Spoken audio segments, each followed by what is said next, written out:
The entire history of the Jomsvikings from Vinland Saga is not simply the history of a famous Viking army. It is the story of a fortress that became an idea that became a tradition, and a tradition so powerful that generations of men began serving it long after they had forgotten what it was supposed to protect. From the rise of Jomsborg and the rule of its early chiefs, through the age of Sigvaldi, Thors, Thorkel and Floki, and finally to the civil war that ended beneath Thorfinn's reluctant command, the Jomsvikings stand at the center of nearly every great change in the world of Vinland Saga. I truly hope my videos can help you relax, and if they do, please leave a like and subscribe for more Vinland Saga lore to fall asleep to. And let me know in the comments which character, mystery, or part of the story you'd like me to cover next. Jomsborg stands far to the east in Wendland, beside the Baltic Sea. It is not portrayed as a loose encampment of raiders who happen to gather before a battle. It is a permanent military settlement, fortified by walls, gates, and a moat, with orderly buildings and dedicated spaces for command, punishment, and execution. Its layout tells us what kind of society it is. Jomsborg is built to keep enemies outside, but it is also designed to regulate the lives of the people within. Men train, eat, wait, receive orders, and prepare for campaigns in an environment where war is not an interruption to ordinary life. War is ordinary life. That difference separates the Jomsvikings from many other fighting bands seen in Vinland Saga. Askeladd's men have loyalty, familiarity, and their own rough customs, but they remain a mobile company held together by profit, habit, and the authority of one unusually clever leader. Ketil's retainers exist to defend an estate. Thorkel's followers gather around his personal appetite for battle. The Jomsvikings are something more institutional. Their discipline does not depend entirely on affection for the current commander. Their clothing, equipment, and formation create the appearance of a single body. Their individual names matter less than the symbol they wear and the line they hold. This is why their arrival in an isolated Icelandic village is so intimidating. Floki does not need to bring the entire army. A small detachment is enough. The villagers understand that the men before them represent a force extending far beyond what can be seen on the shore. Their matching armor, composed movement, and controlled aggression suggest that resistance would not end with one skirmish. To oppose them would be to oppose Jomsborg itself. The power of the Jomsvikings therefore comes from reputation as much as physical strength. Leif Erikson describes them as an army so formidable that even the ruler of Wendland cannot easily impose authority upon them. They think of themselves as the strongest force in the North Sea world. Whether that claim is literally true at every point is less important than the fact that so many people believe it. An army that is expected to win gains allies more easily, frightens enemies earlier, and attracts ambitious recruits who want to join victory rather than merely witness it. Their traditions reinforce this image. In Vinland Saga, membership is not presented as an open invitation to any man holding a spear. Jomsvikings are selected warriors. They are expected to enter as adults, and the order places limits on age, requiring men to step away when they have grown too old for the standard demanded of them. This sounds practical, but it also reveals the harshness beneath the ideal. The institution values the warrior according to his usefulness. Youth, health, and courage are praised because they keep the formation strong. Once a man can no longer meet the standard, the brotherhood that once defined his identity may have little place for him. The Jomsvikings also glorify death in battle. Their culture draws strength from the Old Norse expectation that a warrior who dies bravely may reach Valhalla and prepare for the final struggle of Ragnarök. In a calmer setting, such a belief can offer meaning to someone facing danger. Inside a permanent military order, it can become a tool that prevents men from questioning why the danger exists at all. If death in battle is the finest end, then leaders do not need to promise their soldiers a peaceful future. They only need to promise them a worthy battlefield. This helps explain the strange mixture of freedom and captivity found in Jomsborg. From the outside, becoming a Jomsviking appears to be a choice made by strong men. From the inside, departure without permission is treated as a serious crime. The institution welcomes the warrior's willingness to surrender his old life, but it does not easily return that life when he changes his mind. Thors learns this more clearly than anyone. He can rise through courage. He can earn honor, command, and marriage into the chief's family. But when he decides that killing is no longer a life he can accept, his achievements do not buy his freedom. They increase the scale of his betrayal. Before reaching Thors, though, we should consider the earlier generations whose names are mostly hidden from the main story. Vinland Saga tells us that the Jomsvikings have existed across 4 generations of leadership by the time of their collapse. The manga does not provide a complete chronicle of every chief, every campaign, or every treaty. That absence is appropriate. Institutions often remember themselves selectively. Victories are repeated, defeats are softened, founders become symbols. Ordinary soldiers disappear. The historical legends surrounding the Jomsvikings offer several possible founders and conflicting stories. Some traditions connect Jomsborg to the Danish king Harald Bluetooth, others credit the warrior Palnatok, still others link the fortress to Styrbjörn the Strong. These accounts do not fit together neatly, and Vinland Saga does not pause to choose one as the official beginning of its fictional order. Instead, it presents a Jomsborg already old enough to feel permanent. By the time Thors walks through its streets, generations of warriors have lived under its rules. The fortress does not need to explain itself.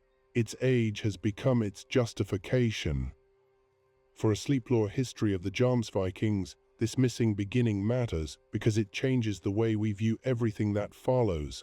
There is no single evil founder whose death could have corrected the institution. There is no clear moment when a good brotherhood suddenly became corrupt. The Jomsvikings inherit a structure that rewards conquest, obedience, and martial fame. Some leaders use that structure more honorably than others. Some soldiers are cruel, some generous, some frightened, and some simply practical. Yet even decent men remain inside a machine built to turn organized violence into status. Jomsborg must also support itself. An army cannot live on reputation alone. The manga does not give us an account book, but the fortress's existence implies ships, craftsmen, stored food, trade connections, tribute, plunder, and payment from rulers who need elite troops. Every uniform axe has to be forged. Every palisade has to be repaired. Every warrior must be fed through winters when no campaign provides immediate spoils. Jomsborg is therefore not merely a home for fighters. It is the center of an economy shaped around fighting. That economic foundation helps explain why the order can behave with unusual independence. A temporary band relies on the next employer. Jomsborg has territory, defenses, resources, and a famous name. Kings can command or hire the Jomsvikings, but they must also consider the consequences of alienating them. The relationship is never completely equal. The order gains legitimacy by serving kings, while kings gain strength by placing the order beneath their banners. Each side uses the other. The internal hierarchy is equally important. The chief of the Jomsvikings is not simply the strongest man in the courtyard. He sits at the meeting point between military authority, inherited relationships, and wider royal politics. Beneath him stand commanders with their own followers and reputations. This creates stability when everyone accepts the chain of command. It also creates the possibility of civil war when succession becomes uncertain. The later conflict between Floki and Van is not an accident that suddenly destroys a healthy organization. It exposes a weakness that has always been present. Commanders possess enough personal authority to become rival centers of loyalty. The chief must therefore be strong enough to unite them, or politically skilled enough to keep them divided without allowing open rebellion. Once the question of succession can no longer be settled peacefully, the discipline that made the Jomsvikings terrifying to outsiders turns inward. Their formations remain effective, their weapons remain sharp, But now both sides know exactly how the other side fights. Long before that collapse, the order reaches one of its greatest known periods under Sigvaldi, the third chief of the Jomsvikings. Sigvaldi is important even though the audience sees relatively little of him directly. His family connects nearly every major Jomsviking figure in the story. He is the older brother of Thorkel. His daughter Helga marries Thors. Through Helga, he becomes the grandfather of Thorfinn and Ylva. Balder also belongs to this family line. The later struggle over Jomsborg is therefore not only a military dispute. It is a family succession crisis stretched across ships, marriages, hidden children, and old murders. Sigvaldi's authority appears secure enough that his judgment shapes the lives of those around him. He recognizes Thor's exceptional ability and allows him to marry Helga. In the social world of the fortress, that marriage is far more than a private romance. It draws the Order's greatest young warrior into the ruling family. Thors becomes not merely a captain but a plausible future chief. Thorkel later tells Thorfinn that Sigvaldi had considered Thors as a successor. That possibility casts a shadow over the entire history of the Jomsvikings. If Thors had remained, he might eventually have commanded the Order. If he had taken power before fully rejecting violence, he might have led Jomsborg into an age of unmatched military dominance. If he had become chief after changing, he might have attempted to reform it from within, but Thors does neither. He concludes that the foundation itself is wrong. Instead of waiting for authority, he disappears. This choice is one of the great turning points in the history of Jomsborg. Even though the fortress initially treats it as the private betrayal of one man. When Thors leaves, the Jomsvikings lose their finest warrior, a likely successor and someone who has begun to see beyond the values that hold the Order together. His absence creates room for men like Floki to shape the future. To understand how significant Thor's departure was, we have to understand the kind of warrior he had been. The peaceful father living in Iceland is not a man who failed at violence, he mastered it. As a young Jomsviking, Thors rose to captain by the age of 25. He became known as the Troll of Jom, a title suggesting something more than ordinary courage. To comrades and enemies, he seemed like a creature built for battle, a man whose physical strength placed him beyond the human standard. His friendship and rivalry with Thorkel demonstrates this reputation. Thorkel is enormous, fearless, and almost incapable of imagining a satisfying life without combat. He searches for opponents strong enough to make him feel alive. Yet Thors is the one man said to have defeated him in single combat. That victory becomes part of both men's legends. For Thorkel, Thors is the measure against which all later excitement is judged. For the Jomsvikings, Thors is proof that their system can produce a warrior greater even than Thorkel. But this interpretation contains a hidden mistake. The system did not create everything admirable in Thors. It trained his body and gave him opportunities to display courage, but it did not create the moral awakening that later defines him.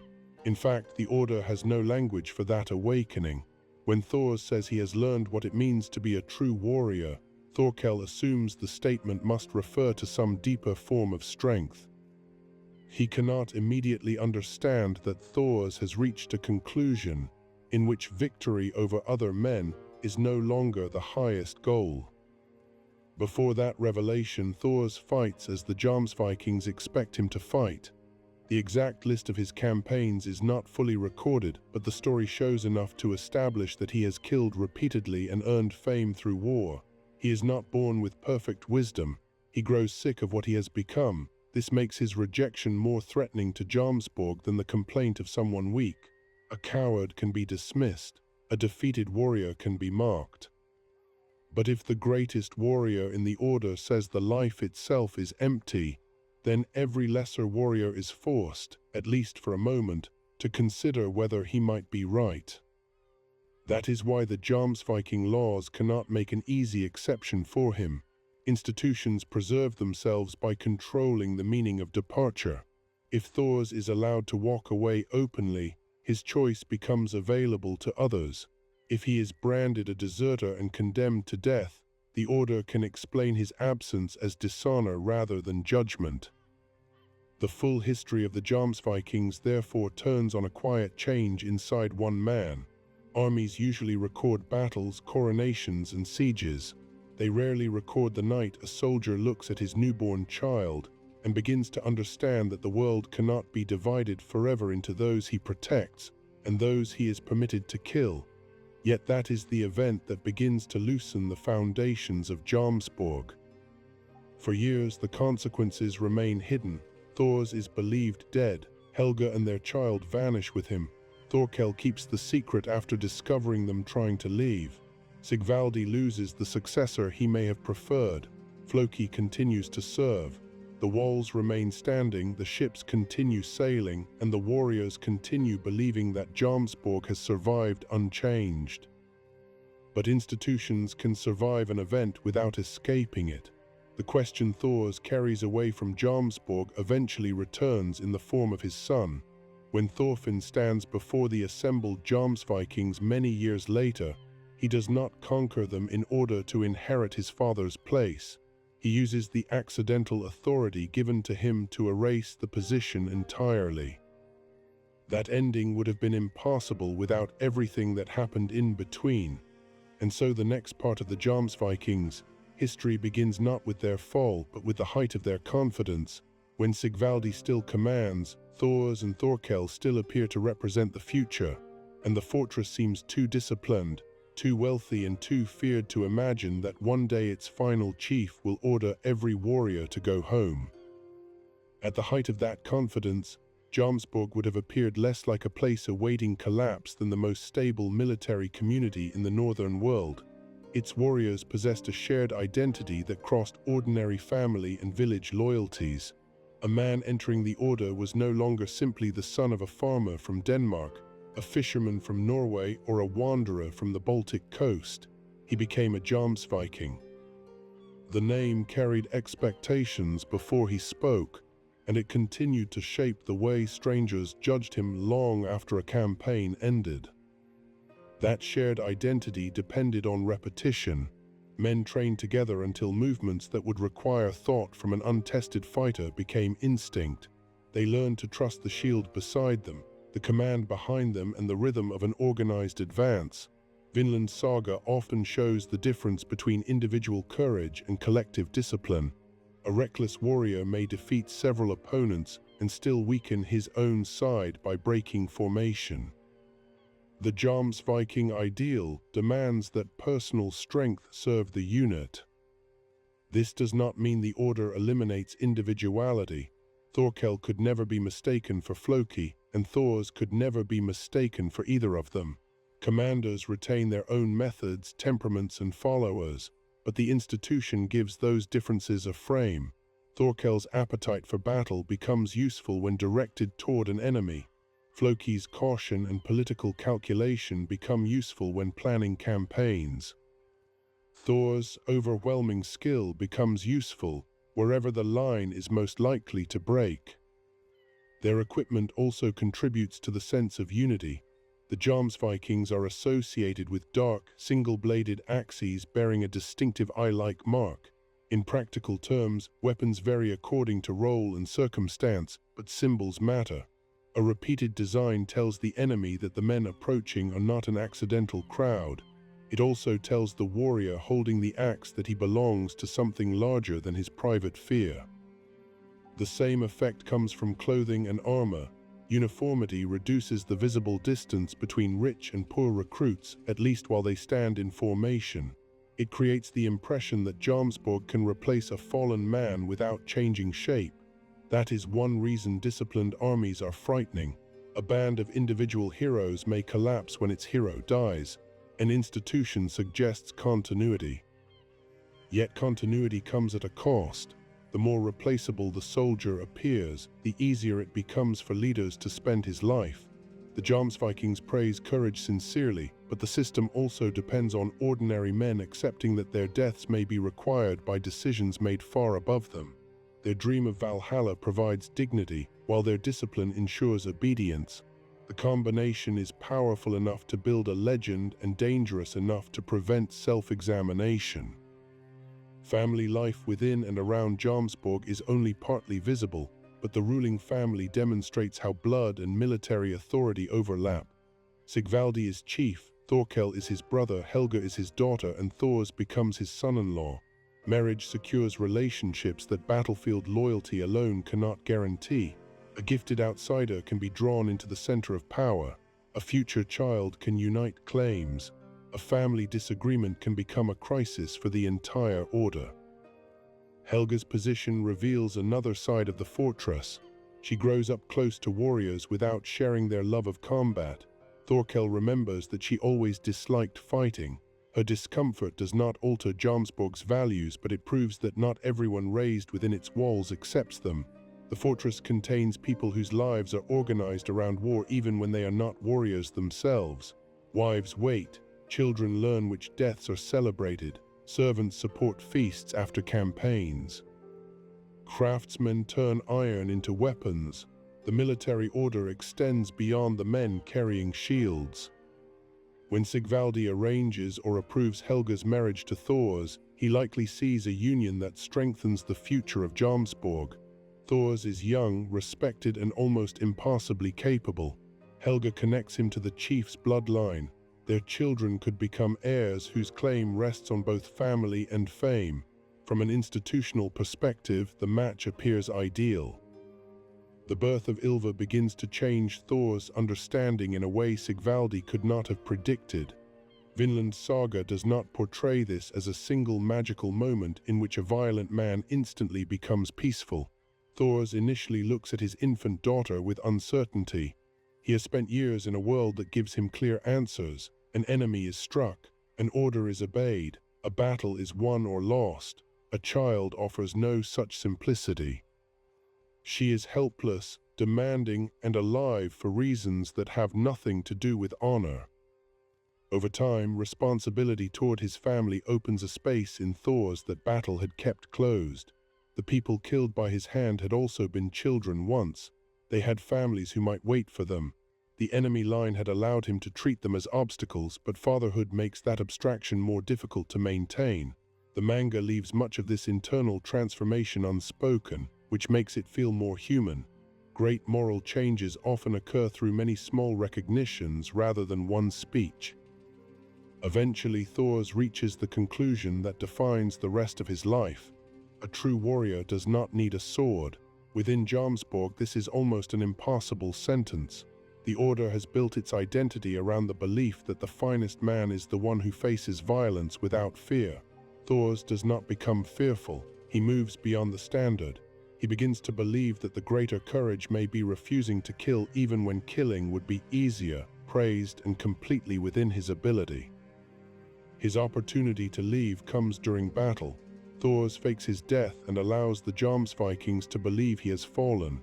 This deception may seem inconsistent with the honesty of his later life, but it reflects the reality he faces.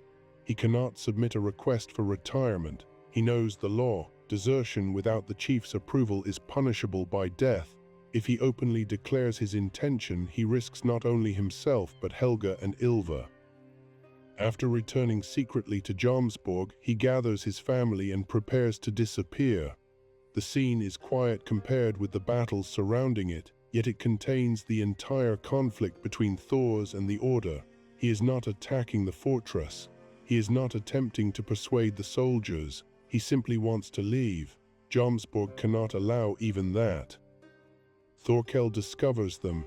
At first he responds with excitement. Thors is alive. The friend and rival he believed dead has returned. Thorkel imagines food, drink, and the pleasure of watching Sigvaldi's reaction.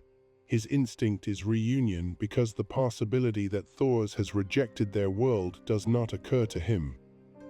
When Thors explains that he is leaving the Jomsvikings, Thorkel searches for an explanation that fits his values. Perhaps Helga persuaded him.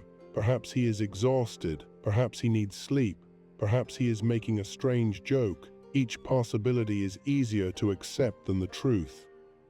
Thors tells him the decision is his own. He has learned what a true warrior is, and that knowledge means he can no longer remain. Thorkel later remembers the expression in his eyes. a distant pity that makes the statement more disturbing. Thors does not look jealous of those staying behind. He looks as though he has seen where their path ends. For a moment, Thorkel becomes the law of Jomsborg. He reminds Thors that desertion carries death. Guards approach. The secret could end immediately. Yet Thorkel orders them away and pretends he is speaking with beggars. He lets Thors, Helga, and Ylva leave. This choice is one of the most revealing acts in Thorkel's life. He remains devoted to battle, but he cannot bring himself to enforce the institution's law against the one man he respects above all others. Somewhere beneath his anger, he recognizes that Thor's decision comes from strength rather than fear. He does not understand it, but he cannot destroy it. Thorkel then preserves the secret for years. Jomsborg believes Thor's dead. The story of the Troll of Jom becomes fixed at the point of martial glory. This is convenient for the Order. A dead hero can be celebrated without contradiction. A living deserter would raise questions. Thor settles in Iceland, far from the centers of war. Helga's connection to Sigvaldi disappears from public view. Ylva grows up knowing little of the fortress. Thorfinn is born into a household shaped by Jomsborg but physically removed from it. The Order becomes a hidden inheritance. Inside Jomsborg, Sigvaldi continues to lead. The manga does not describe his private response to Thor's apparent death. He has lost a son-in-law, an elite captain, and a possible successor. It is possible that he mourns all three. It is also possible that he sees the death primarily as a military loss. Vinland Saga refuses to simplify older rulers into a single emotion. What matters institutionally is the vacuum Thor leaves. A future once capable of centering on him must now center elsewhere. Floki emerges as one of the most important commanders. He does not possess Thor's charisma or Thorkel's raw physical legend, but he understands hierarchy, threat, and opportunity. He is a man suited to survive inside an organization where politics can be as lethal as battle. Floki's relationship with Thor's is marked by resentment. The exact beginning of that resentment is never explained in complete detail, but the difference between the men offers several reasons. Thor's receives admiration naturally. Sigvaldi considers him as a successor. Helga marries him. Thorkel respects him. Floki, by contrast, must rely on calculation and obedience. A system that claims to reward merit has placed another man above him, and the other man then abandons everything Floki values. To Floki, Thor's desertion may appear not as wisdom but insult.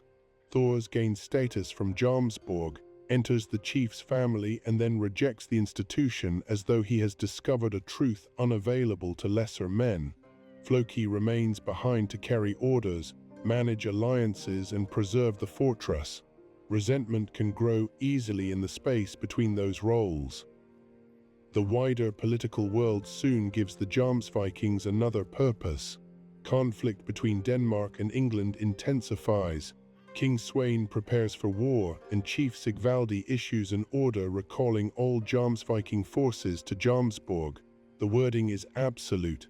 No man is excluded, whether active or deserter. This recall reaches Iceland in the year 1002. Floki arrives with warriors and presents the order to Thors.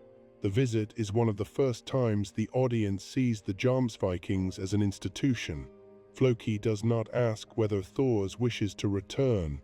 He treats the past 15 years as a temporary evasion of a debt that never expired. The threat beneath the order is clear. If Thors refuses, the villagers may suffer. The Jomsvikings can take hostages. They can punish the entire community for sheltering a deserter.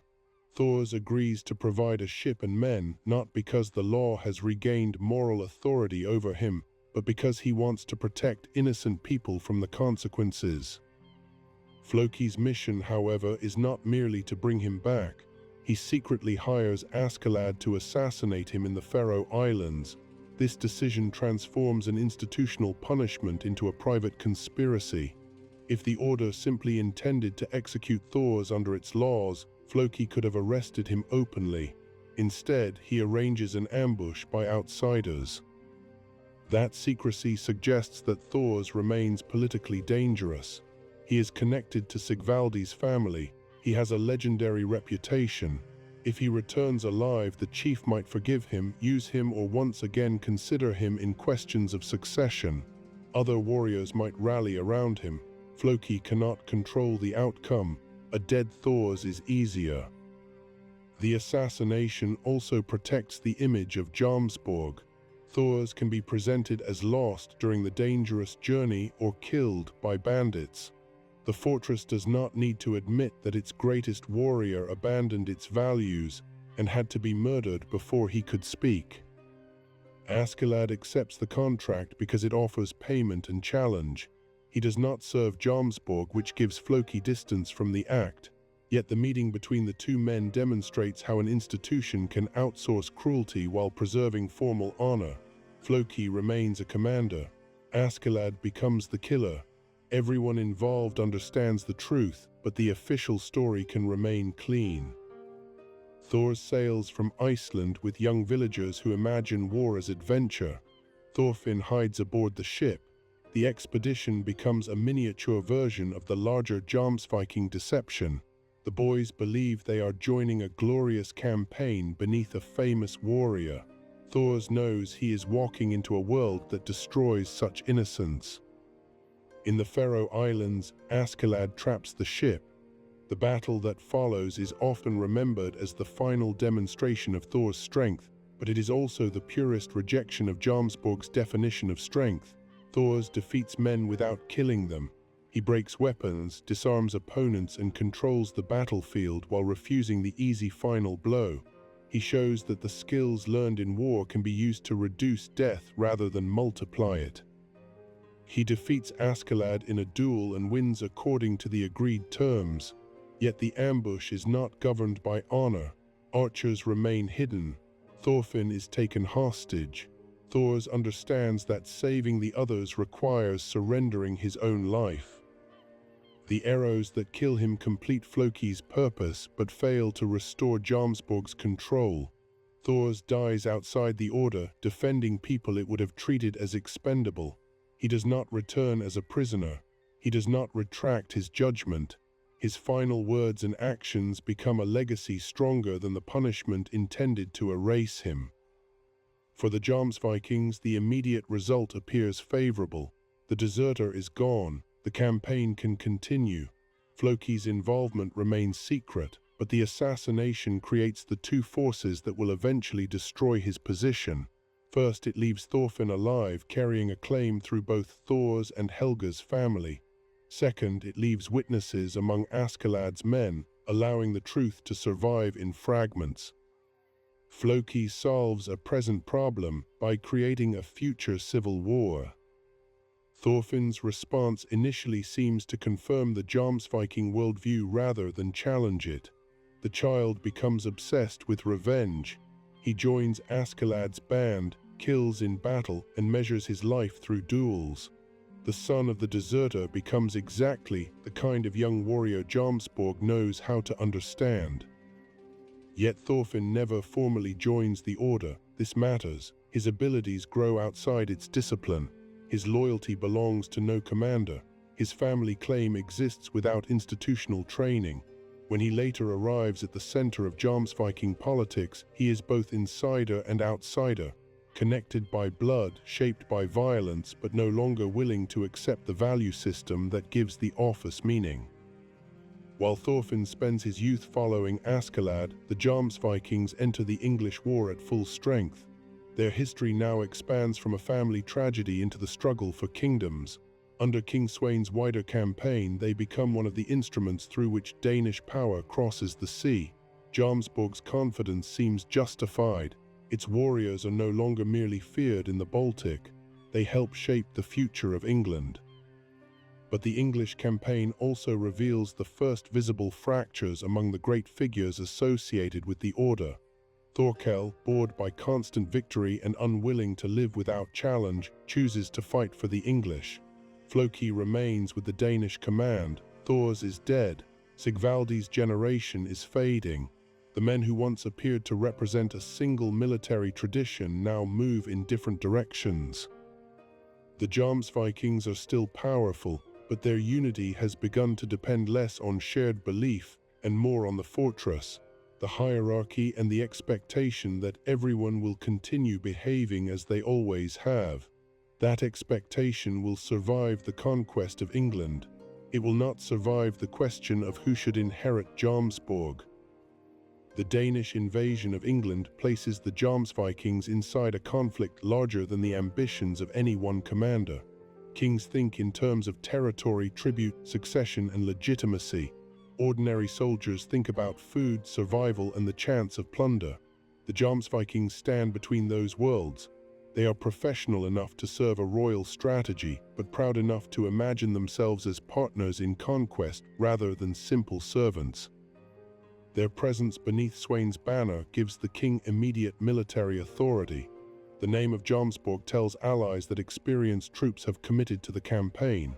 It tells English defenders that the invasion includes men trained for siege, formation, and sustained warfare. Yet the same reputation that makes the order valuable also makes it potentially dangerous. A king who relies too heavily on an elite military brotherhood may eventually discover that the brotherhood has its own loyalties. Floki operates comfortably within this environment. He is one of Sweyn's principal commanders, and his role suits his strengths. He understands orders, rank, and the advantage of appearing indispensable. Unlike Thorkel, he does not need battle to feel joy. Unlike Thors, he does not question the moral foundation of the campaign. He survives by reading power and positioning himself near it. Thorkel's path could hardly be more different. He has left the Jomsvikings not because he has rejected war, but because the order has become too successful. Fighting beside the strongest army produces victories without uncertainty. To most men, that would be the reward of a lifetime. To Thorkel, it removes the experience he wants. He joins the English because their weakness promises danger. His desertion exposes the limits of institutional loyalty. Jomsborg can threaten death for those who leave, but it cannot easily punish a man as formidable as Thorkel, particularly while he commands followers and remains useful to the political world. The law that condemns Thors becomes difficult to apply to someone who refuses it openly and possesses the strength to make enforcement costly. This difference reveals that the Jomsviking code is not as absolute as it appears. Rules are severe when used against ordinary men or isolated deserters. Against a famous commander with an army, politics begins. The order claims equality beneath discipline, but power still creates exceptions. Thorkel's English campaign also preserves a distorted piece of Jomsborg's spirit. His men fight with energy, courage, and cohesion, but their loyalty revolves around him rather than the fortress. He has carried the culture away from its walls. That fact becomes important later, because the final civil war is fought by warriors who all believe they represent authentic Jomsviking strength, even while attacking one another. In England, Thorkel encounters Thorfinn without initially recognizing the full meaning of their relationship. The boy is small, furious, and unbelievably capable. Thorkel sees something familiar in the way he moves. When he learns that Thorfinn is the son of Thors, the old history of Jomsborg suddenly returns in living form. Thorkel tells Thorfinn about his father's past, Sigvaldi, Helga, and the family connection to the Jomsviking chiefs. For Thorfinn, this is a revelation. He has spent years believing his father was simply an unusually strong villager who once lived as a warrior. Now he learns that Thor stood near the center of the most famous military order in the north. The revelation could have drawn the younger Thorfinn toward Jomsborg. At this point in his life, he still worships martial strength. To discover that he descends from its ruling family and greatest captain should sound like destiny. Yet his obsession with Askeladd is too narrow. He does not want an army, he wants one duel. This delay is crucial. If the teenage Thorfinn had been taken to Jomsborg and offered command, he might have accepted. He could have become a weapon for whichever faction controlled him. Instead, the claim remains unused until years of slavery, grief, and moral transformation have changed the person carrying it. The English war then shifts around Prince Canute. The timid young prince appears at first to be exactly the kind of royal figure military men expect to manipulate. He is quiet, protected by Ragnar and overshadowed by his father.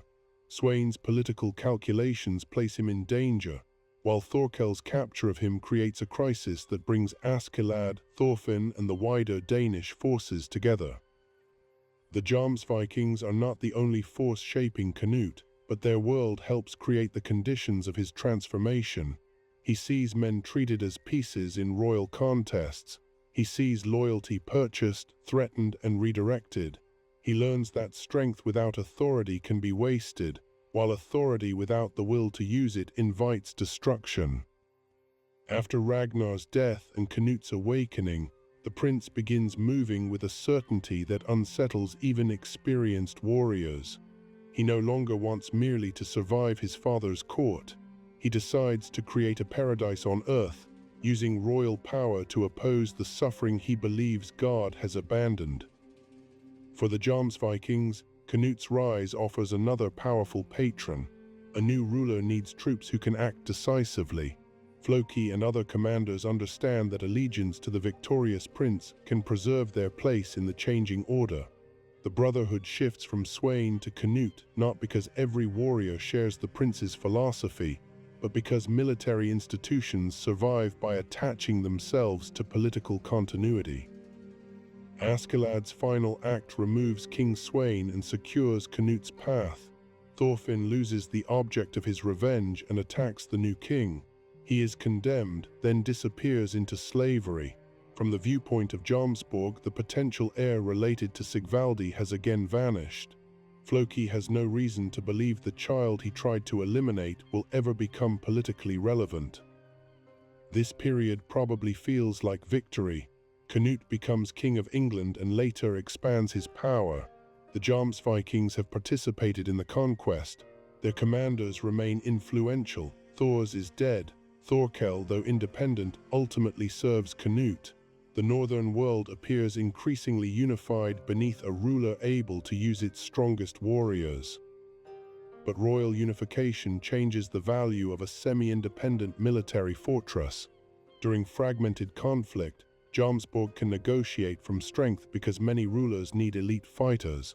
Under a king controlling England and Denmark, an armed brotherhood with its own territory, chief and succession becomes less useful and more suspicious. Canute does not immediately destroy the Jomsvikings, but the long-term direction of his rule reduces the space in which they can act freely. Canute wants order. Jomsborg was built for war. An organization that depends on campaigns may struggle when the ruler it serves becomes powerful enough to prefer administration, taxation, and controlled violence over endless raiding. The Jomsvikings can remain royal troops, but doing so gradually turns their proud independence into dependence on royal approval.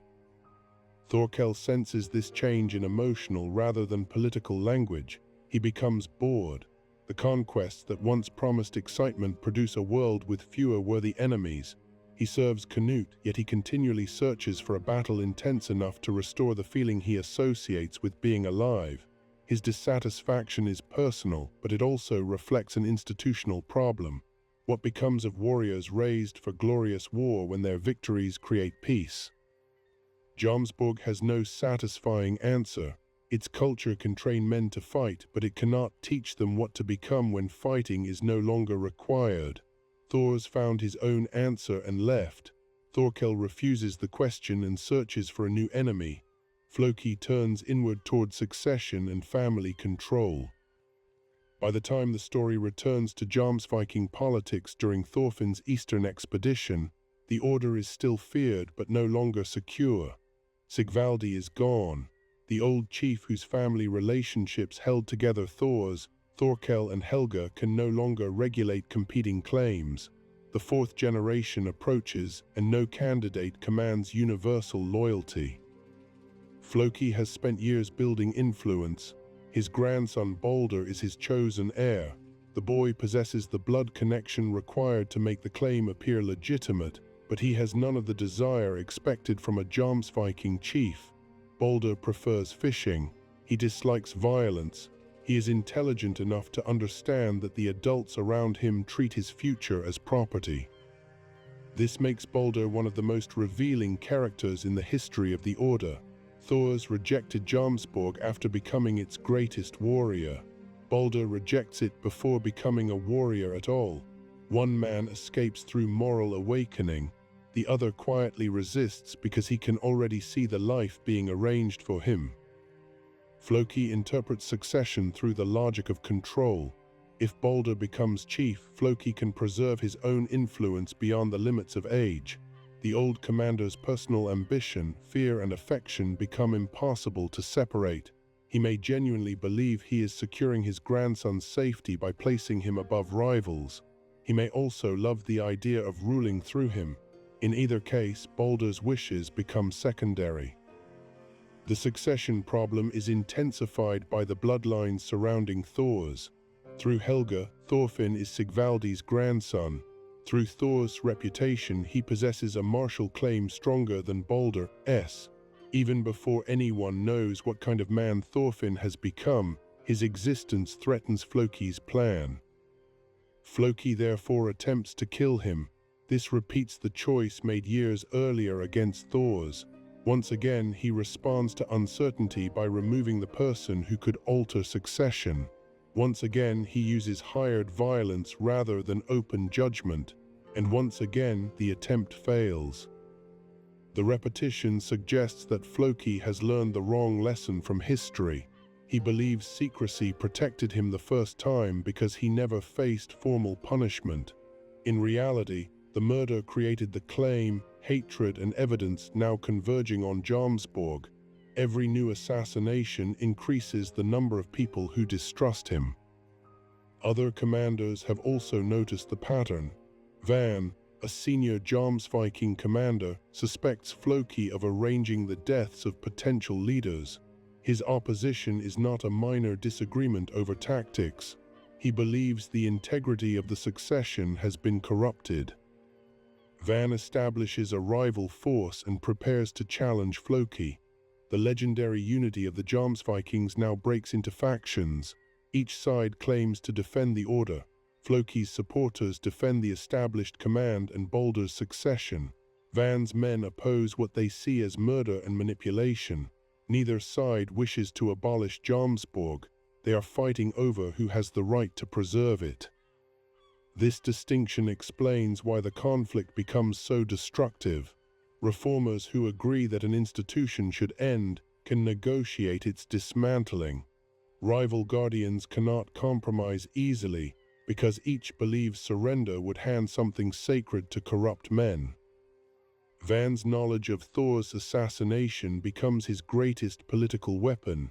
His men capture Atli, one of Askeladd's surviving followers, and force information from him. The buried contract between Floki and Askeladd emerges. Van can now connect the old murder to the current succession struggle.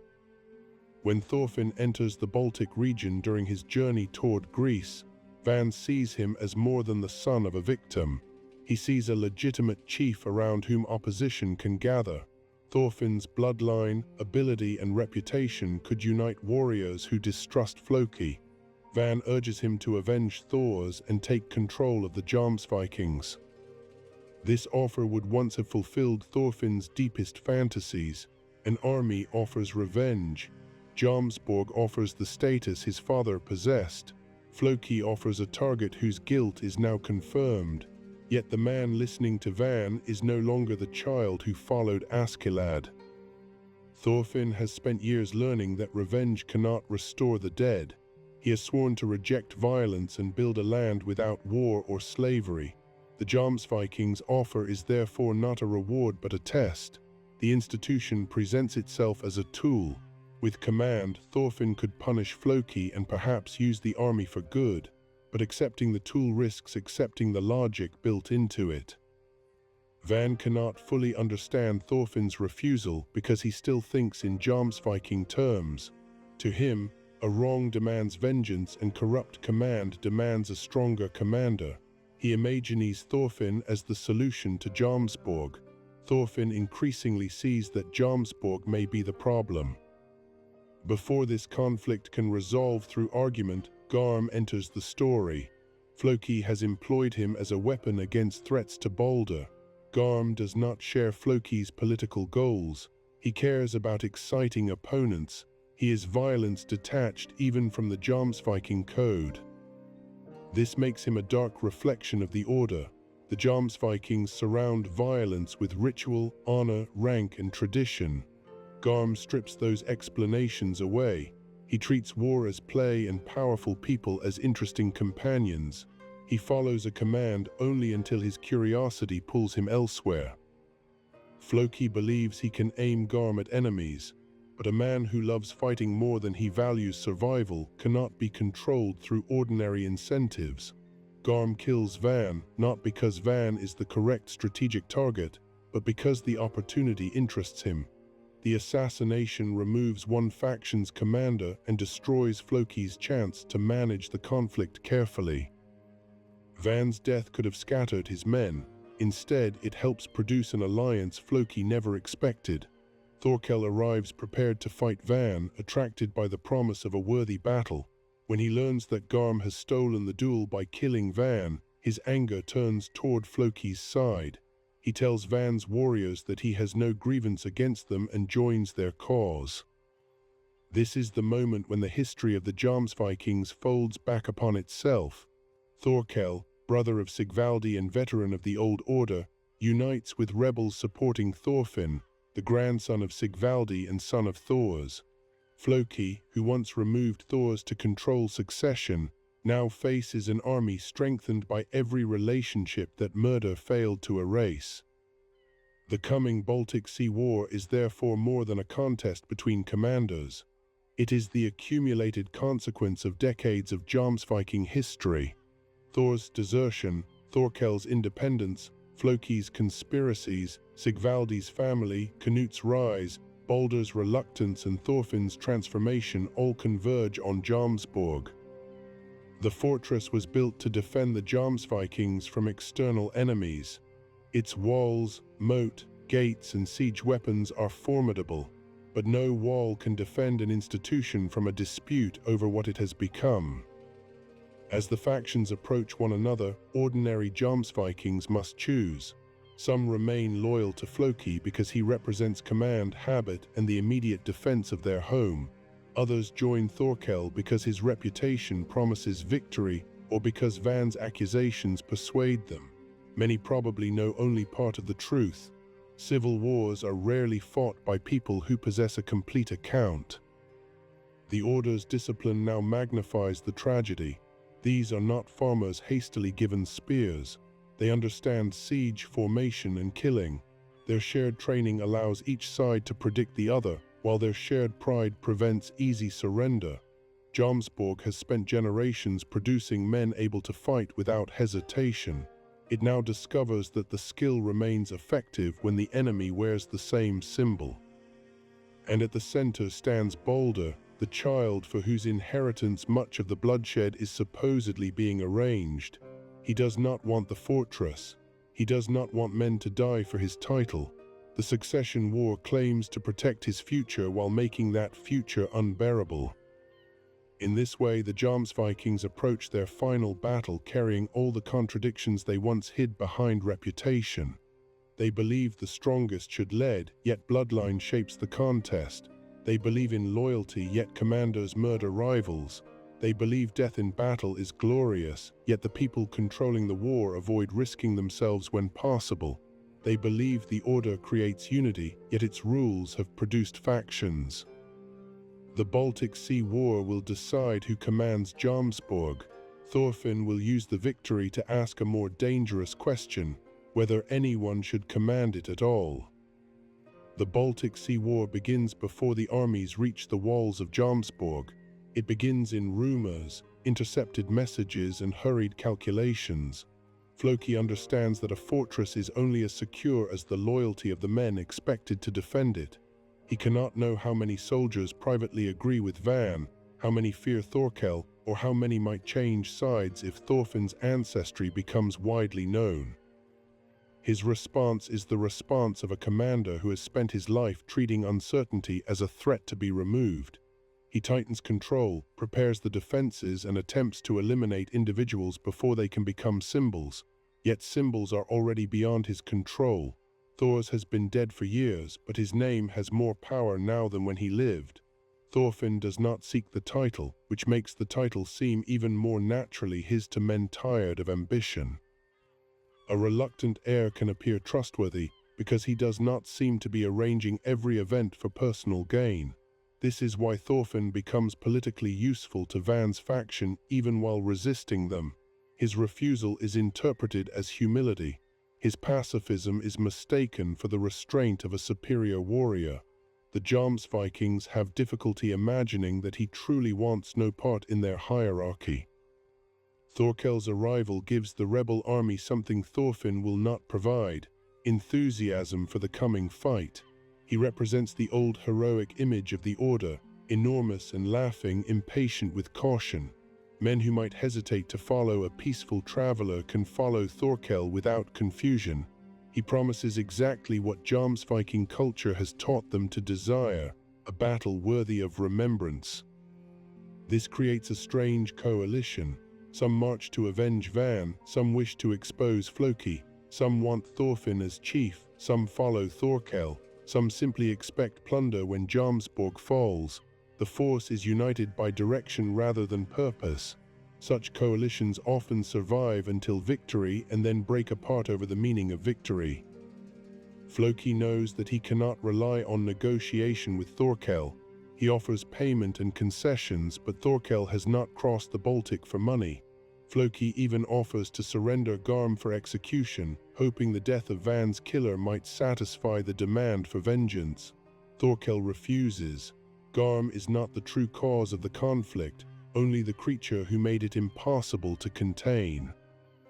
Jomsborg prepares as a fortress designed for exactly this kind of assault. The wooden palisades rise behind the moat.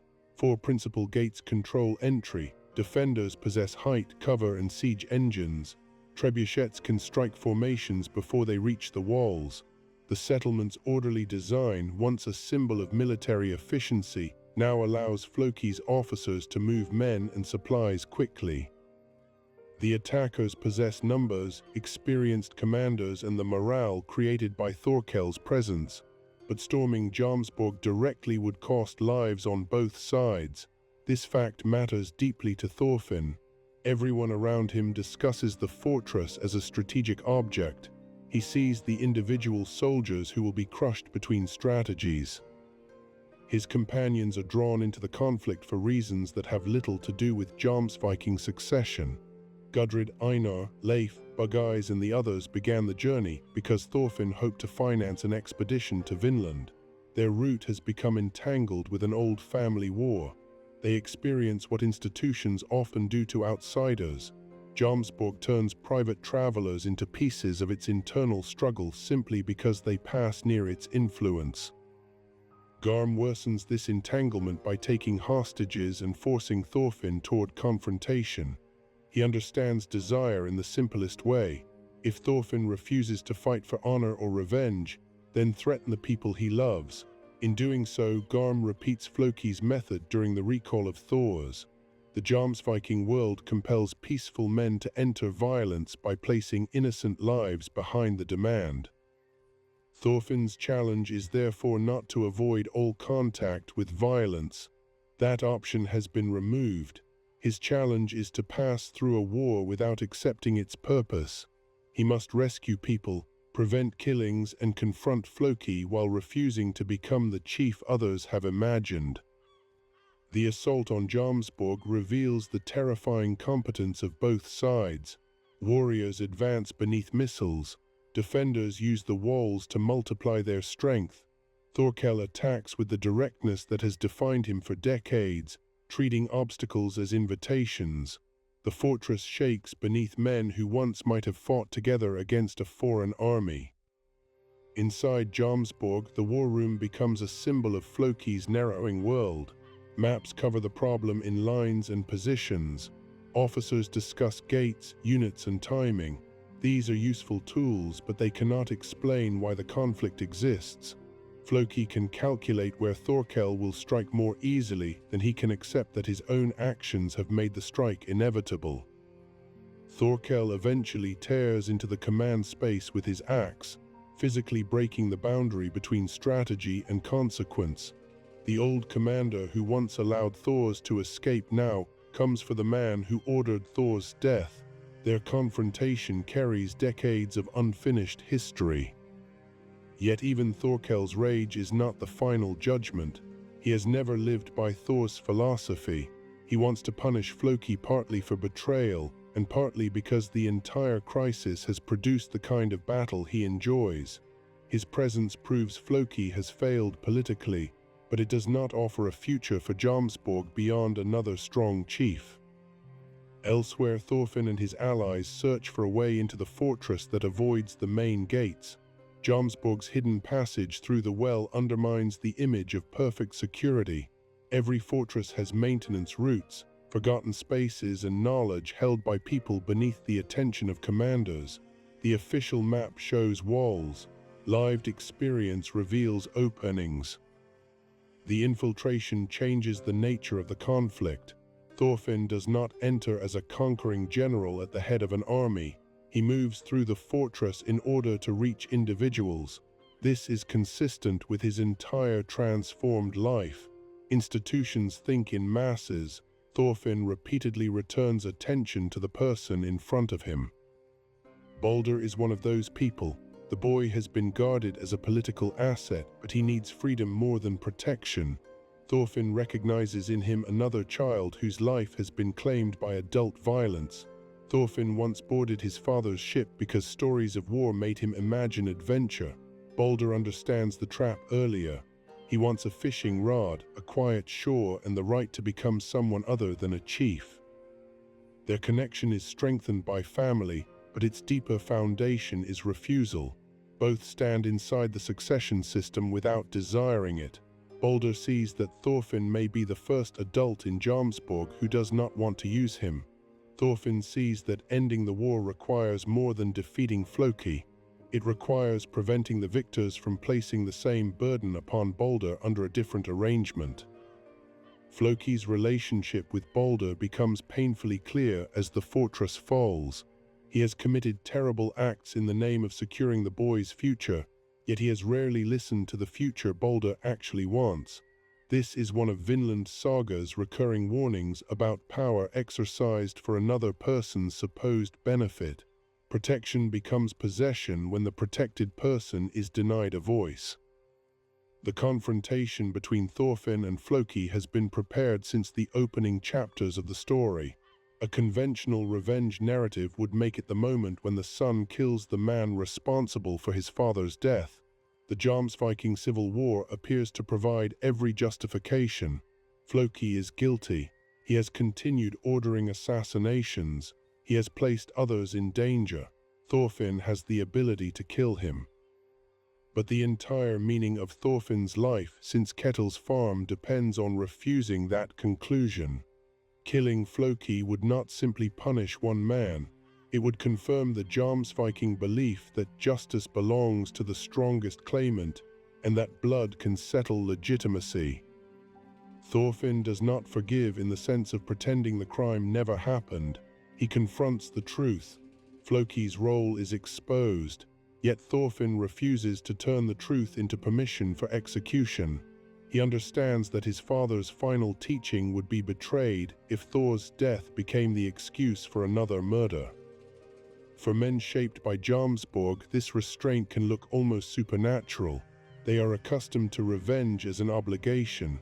A son who fails to avenge his father may be judged weak or dishonorable. Thorfinn demonstrates another form of loyalty. He honors Thor's by ending the chain that killed him. The decision also deprives Floki of the heroic death Jomsviking culture would know how to explain. If Floki died fighting Thorfinn, later stories could describe a final duel between rival heirs. Supporters might remember him as a defender of Balder. Enemies might remember Thorfinn as the Avenger. The structure would survive inside the legend. Exile is quieter. Floki loses rank, fortress, and political project. He is forced to live with the grandson whose desires he ignored. The punishment removes his power without turning him into a martyr. Before that exile can occur, the question of command has to be resolved. Victory gives Thorfinn's side control of Jomsborg. The warriors recognize Thorfinn's family claim and ability. For a brief moment, the son of Thors becomes chief of the Jomsvikings. This is the position Sigvaldi once considered for Thors. It is the position Floki murdered to control. It is the position Van wanted Thorfinn to seize. It is the position Balder feared inheriting.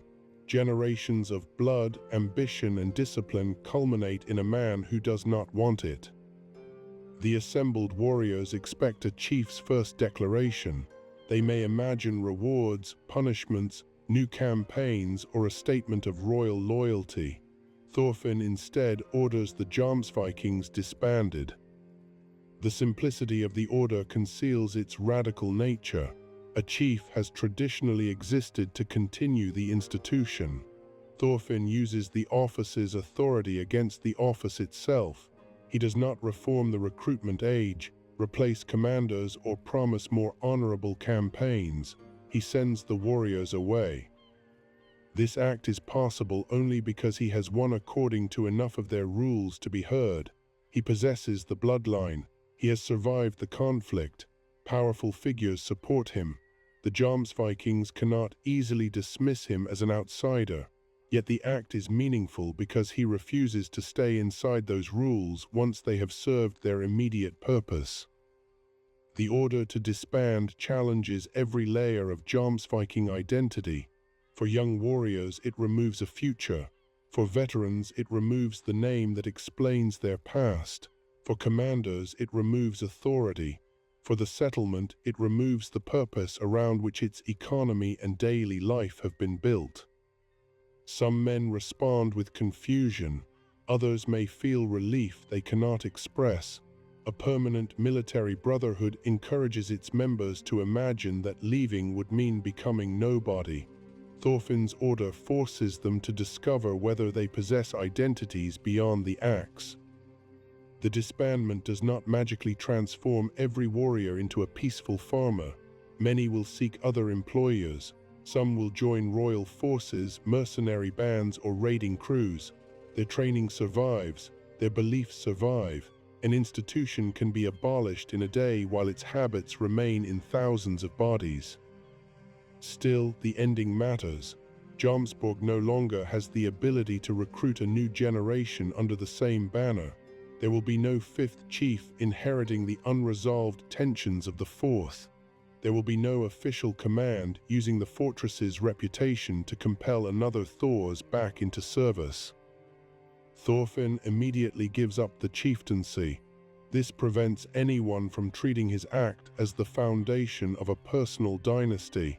He does not replace the Jomsvikings with the Thorfinn's Vikings. He rejects the idea that he should keep an army merely because he could direct it toward goals he considers good. The decision is consistent with his plan for Vinland. Thorfinn wants to create a community without weapons, slavery, or reliance on conquest. Commanding Jomsborg would offer resources for the expedition, but those resources would carry the logic of domination with them. A settlement founded under the protection of the strongest Viking army would not begin as a land beyond war. It would begin as another colony backed by force.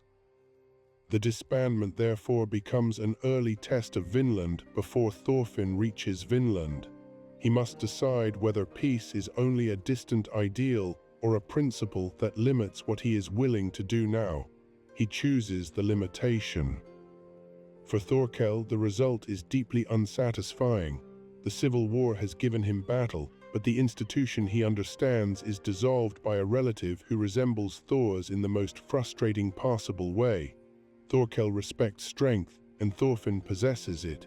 He also senses the same distant moral conviction he once saw in Thor's, yet he cannot follow them completely into a life without war. Thorkel survives as proof that abolishing Jomsborg does not abolish the human desire it organized. He will continue seeking conflict. The difference is that he now does so as an individual commander rather than representative of a brotherhood claiming permanent authority. Balder leaves the fortress with Floki and a small number of sympathetic servants. The image of the boy encouraging his ruined grandfather to fish is one of the quietest conclusions in the entire military history. Fishing is the activity Balder chose when others chose command for him. It requires patience rather than conquest. It feeds life rather than taking it. The former architect of succession is reduced to learning the ordinary task his grandson valued all along. The moment does not erase Floki's guilt. It does, however, offer a future not defined entirely by punishment. Balder refuses to inherit hatred along with the title. In this sense, his choice parallels Thorfinn's. Both men are connected to victims and perpetrators. Both decide that the only way to escape Jomsborg is to stop treating inherited violence as duty. The ordinary soldiers disperse. Some carry pay, wounds, or memories. Some have lost friends to men who were comrades months earlier. The surviving members of Van's faction have achieved the fall of Floki, but not the new chief they expected. Floki's loyalists have lost the fortress they tried to defend. No side receives a clean, heroic ending. This lack of triumph is appropriate. The Jomsvikings do not fall because an enemy nation proves stronger. They fall because their own values make stable succession impossible, and because the only person with enough legitimacy to unite them concludes that unity under those values should not continue. The year is 1019 in the chronology of Vinland Saga. 4 generations of Jomsviking leadership end with a command to go home. The date places the fictional dissolution near a period when the historical northern world was also changing. Kings were consolidating larger realms. Christianity was spreading through Scandinavia. Raiding did not vanish, but the political and religious structures surrounding it were evolving. Legendary independent warrior brotherhoods belonged increasingly to stories about a heroic past. Vinland Saga uses that transition without turning history into a simple march from barbarism to civilization. Canut's kingdom can be orderly and still brutal. Christian rulers wage wars, merchants profit from slavery, farmers can become violent. Jomsborg's fall does not mean the world has become peaceful. It means one particular institution can no longer claim that endless war is the only possible form of life. The physical future of Jomsborg after the disbandment receives less attention than the emotional future of its people. This is fitting. Fortresses are often remembered as though stones or walls carried purpose by themselves. In reality, a fortress becomes something else when the community sustaining it leaves. Storehouses empty, training yards grow quiet, gates once opened for armies begin to decay, the moat fills with weeds.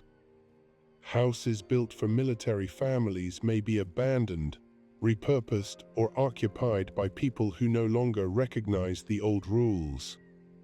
For decades, the name Jomsborg made distant villagers afraid. After 1019, fear becomes memory. Travelers can still tell stories about the warriors who lived there. Former members can exaggerate old campaigns. Children can inherit axes with the eye mark without understanding every oath attached to them. This is how an institution passes from power into legend. While it is alive, it gives orders. After it dies, it gives stories. Those stories will not agree. A former commander might say the Jomsvikings were betrayed by politics. A peaceful survivor might say Thorfinn freed them. A royal chronicler might reduce them to one military force among many serving the Danish crown. A frightened farmer might remember only the sound of matching footsteps approaching the shore. Thorfinn himself is unlikely to celebrate becoming the final chief. To him, the event is another danger survived on the way toward a more important dream. Yet his brief command completes the arc begun when Thor's escaped. The father could only save his family and disappear. The son, standing inside the inherited position, closes the door behind him for everyone. This does not make Thorfinn greater than Thors in a simple sense. Thors created the moral possibility. He proved a Jomsviking could reject the sword. Thorfinn transforms that private refusal into an institutional ending. Each act requires the other.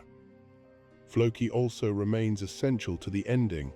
Without his conspiracies, there might have been no civil war and no opportunity for Thorfinn to disband the order. This does not make his actions secretly good. It demonstrates how attempts to control the future can produce the opposite result. Floki kills Thors to prevent an unwanted successor.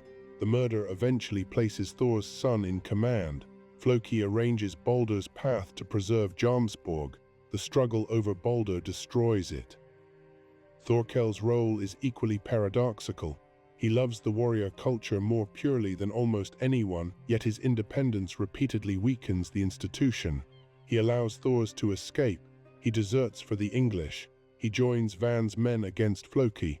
His loyalty to exciting battle is stronger than loyalty to Jomsborg. The Order's greatest living symbol is therefore one of the forces that makes permanent discipline impossible. Baldur, the supposed future, becomes the person most relieved to see that future disappear. Van, who wants to save the Order from corruption, helps create the conflict that ends it. Garm, hired to protect succession, destroys Floki's strategy through uncontrolled violence. Canute, though largely outside the final battle, creates a political world in which an independent Jomsborg has less room to survive. Every major figure contributes to the collapse for a different reason. That complexity is what makes the history of the Jomsvikings feel human. Institutions rarely end because everyone agrees they have failed. They end when enough incompatible motives collide at the same time. The end of Jomsborg also leaves a question. What happens to the ideal of the warrior after the warrior order is gone? Vinland Saga offers several answers. Thorkel keeps fighting. Floki loses authority. Baldur fishes. Thorfinn travels toward a land where he hopes swords will be unnecessary. Former soldiers find other work. The ideal fragments into individual choices. The Order once tried to give one answer for every man. Strength meant courage in battle. Honor meant obedience and revenge. A worthy death meant falling with a weapon. The disbandment does not replace those answers with a new compulsory code. It creates uncertainty. That uncertainty is frightening, but it is also freedom. Freedom, however, is difficult to measure in a story dominated by men who have been trained to fear uncertainty more than death. To understand what the disbandment truly removes, it is helpful to look more closely at the ordinary life that existed beneath the famous names. The complete history of Jomsborg cannot be told only through chiefs and captains. For every Thors, Thorkel or Floki, there are hundreds of men whose names never enter the saga. They row the ships, stand night watch, repair shields, carry the wounded and die in formations commanded by others. Their anonymity is part of the Order's power. Jomsborg can lose individuals while preserving the appearance of permanence. A new recruit arriving at the fortress would likely experience both pride and disorientation. He has left a household where everyone knows his parents' habits and weaknesses. At Jomsborg, he is measured first by what he can contribute. Can he hold formation? Can he obey quickly? Can he endure cold, hunger, and exhaustion without weakening the men beside him? Does he show fear in a way others can see? Training turns these questions into routine. The romantic image of a Viking warrior focuses on the instant of combat, but organized war is built during long periods when nothing dramatic occurs. Men repeat footwork. They learn how far to stand from the next shield. They practice responding to horns, shouted signals, and sudden changes of direction. They maintain weapons whose failure in one moment could kill several people. Axe work requires more than strength. A heavy strike can pull a fighter out of position. A blade can catch in wood, bone, or another weapon. The disciplined warrior learns when not to swing. He learns to use the threat of the weapon to control distance. He learns that a line survives through small choices made together. The fortress must also train endurance. A campaign begins before the battle. Ships may spend days or weeks in difficult water.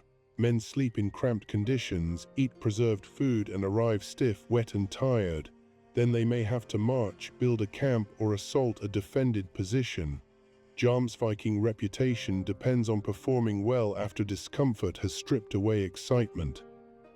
This daily discipline can create genuine bonds. It would be wrong to imagine every member as a mindless victim. Shared hardship produces friendship. A warrior may trust the men of his unit more than his own relatives. The order offers food, belonging, status, and a clear path for someone whose home provides little opportunity. For many recruits, Jomsborg may feel like the first place where skill is recognized. That is why the institution is difficult to leave even without the death penalty for desertion. Identity itself becomes a wall. A man who has spent 20 years being praised as a Jomsviking may not know how to introduce himself after disbandment. Farming can seem humiliating, not because farming lacks value, but because the order taught him that value comes from standing above farmers. Vinland Saga repeatedly challenges this hierarchy. Einar's work produces food. Arnheid's labor sustains a household. Ylva keeps a family alive through practical competence. Thorfinn learns more about responsibility while clearing fields than he learned while raiding villages. The Jomsviking worldview hides its dependence on such people. Warriors can despise farmers only because farmers continue feeding them. Jomsborg itself depends on the surrounding land and sea. Grain, livestock, timber, iron, cloth, salt, and tar have to arrive from somewhere. The fortress's political independence is never complete because even the strongest warrior must eat. Tribute and plunder can concentrate resources, but they do not create them. This contradiction helps explain the pride described by Leif. The Jomsvikings boast that the ruler of Wendland cannot easily tax them. To a warrior, avoiding tax proves freedom from ordinary authority. To the local communities supporting trade and agriculture around the fortress, that freedom may look like a heavily armed settlement enjoying protection without accepting equal obligation. The Order's relationship with kings is similarly double-sided. Jomsvikings can claim they fight for glory, but royal campaigns provide targets, legitimacy, and reward. A king gains an elite force. The force gains a cause large enough to justify its existence. Neither side is entirely independent. During a campaign, the Jomsvikings' visual unity would help establish authority before battle. Villages might surrender supplies rather than risk resistance. Lesser bands might join them hoping to share victory. News of their movement would travel ahead through merchants, refugees, and scouts. Reputation can therefore reduce the need for violence in some moments while increasing it in others. A feared army receives surrender more quickly, but maintaining fear requires occasional examples of what happens when surrender is refused. The peaceful outcome in one village may depend on the destruction of another. This is the hidden economy of terror beneath heroic legend. Later storytellers remember the fortress that yielded and the commander who won. Families remember the winter after stored food was taken. The manga does not depict every Jomsviking campaign, and inventing a detailed list would turn uncertainty into false canon. What it does show is enough to identify their historical role inside the story. They serve the expansion of Danish power, participate in warfare around England, enforce commands across distant communities, and maintain influence through the Baltic. Their prestige is the product of repeated success rather than one legendary battle. Their 4 generations also suggest adaptation. An order surviving for decades cannot remain exactly the same. Weapons change, leaders die, alliances shift, and recruits arrive with different expectations. The Jomsvikings preserve a stable image partly by hiding these changes behind the same name. Under an early founder, the Brotherhood may have seemed daring and new. Under Sigvaldi, it appears established, connected to kings, and strong enough to attract figures like Thor's. Under the later command structure surrounding Floki, it becomes increasingly concerned with preserving succession. The institution ages even though its warriors are required to retire before appearing old. That age is visible in the contrast between Sigvaldi's generation and Balder's. Sigvaldi's family appears to command because its members are surrounded by famous warriors and active campaigns. Balder inherits acclaim produced by genealogy and manipulation. The title remains powerful, but the relationship between title and desire has collapsed. Floki's methods are partly a response to institutional age. When authority feels natural, leaders can tolerate uncertainty. When authority feels threatened, they try to control every succession. Floki does not trust Jomsborg to choose Balder freely, so he removes alternatives. Each removal makes the eventual choice less legitimate, requiring further violence.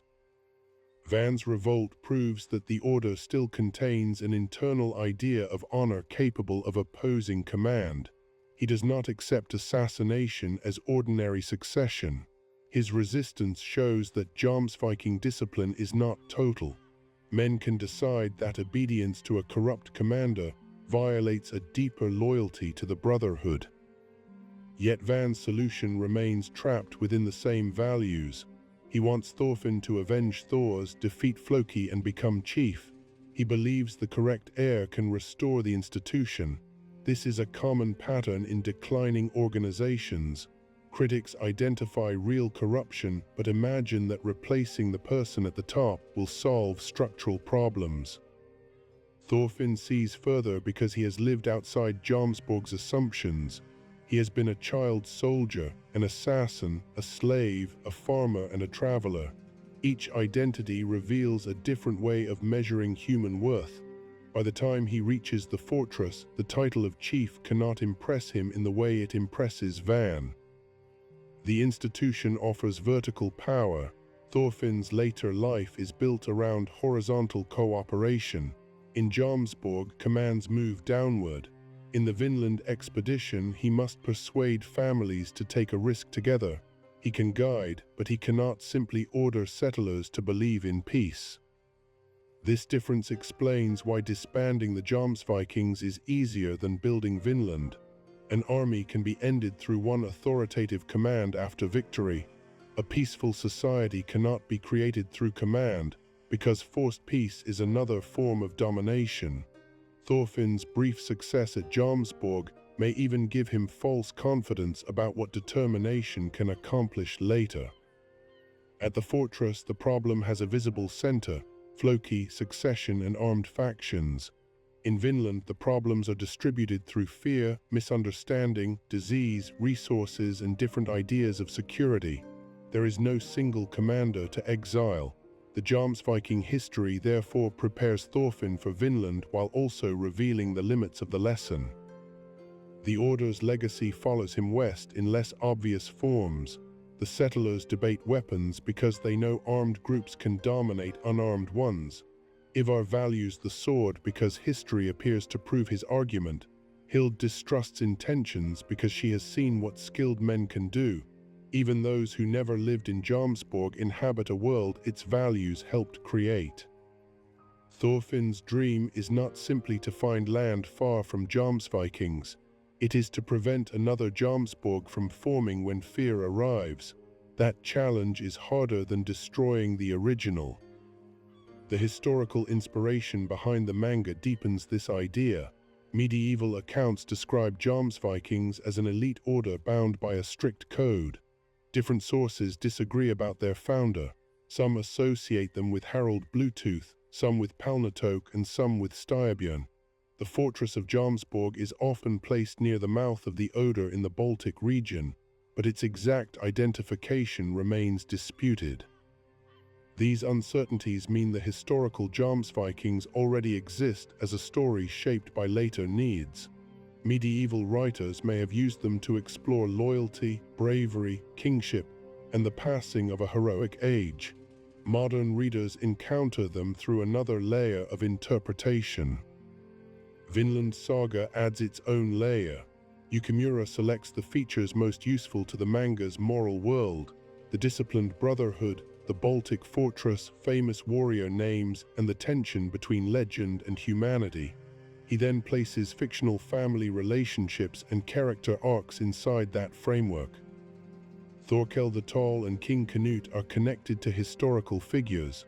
Thorfinn Karlsefni and Leif Erikson also come from saga tradition, but the Thors who becomes the troll of Jom, deserts with Helga and teaches that a true warrior needs no sword is constructed for the manga's story. Floki's conspiracy and Baldur's succession struggle belong to that same fictional design.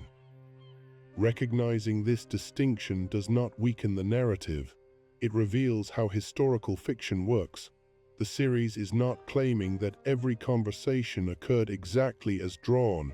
It uses the uncertain space around real names and legendary institutions to ask questions the surviving records cannot answer. What would it feel like for the finest warrior in a celebrated order to decide the celebration was wrong? What would happen if his son inherited both the claim and the moral rejection? How does a fortress respond when its traditions no longer match the desires of the children expected to continue them?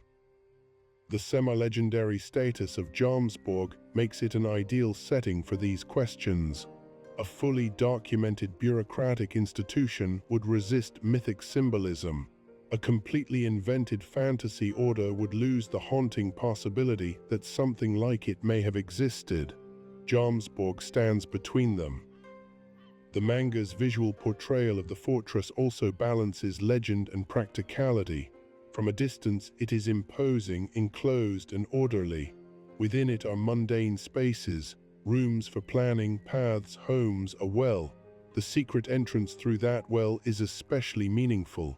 Legendary power depends on ordinary infrastructure. A wall may be praised in a saga, but someone must carry water behind it. A chief may command thousands, but a servant may know the route that bypasses the gate. Vinland Saga repeatedly returns grand history to physical detail. The execution grounds provide another detail. Jomsborg maintains a specific place for killing prisoners. This is not spontaneous battlefield fury. It is organized punishment. The institution turns death into procedure, allowing individuals to tell themselves that responsibility belongs to the law. Thor's desertion challenges precisely this transfer of responsibility.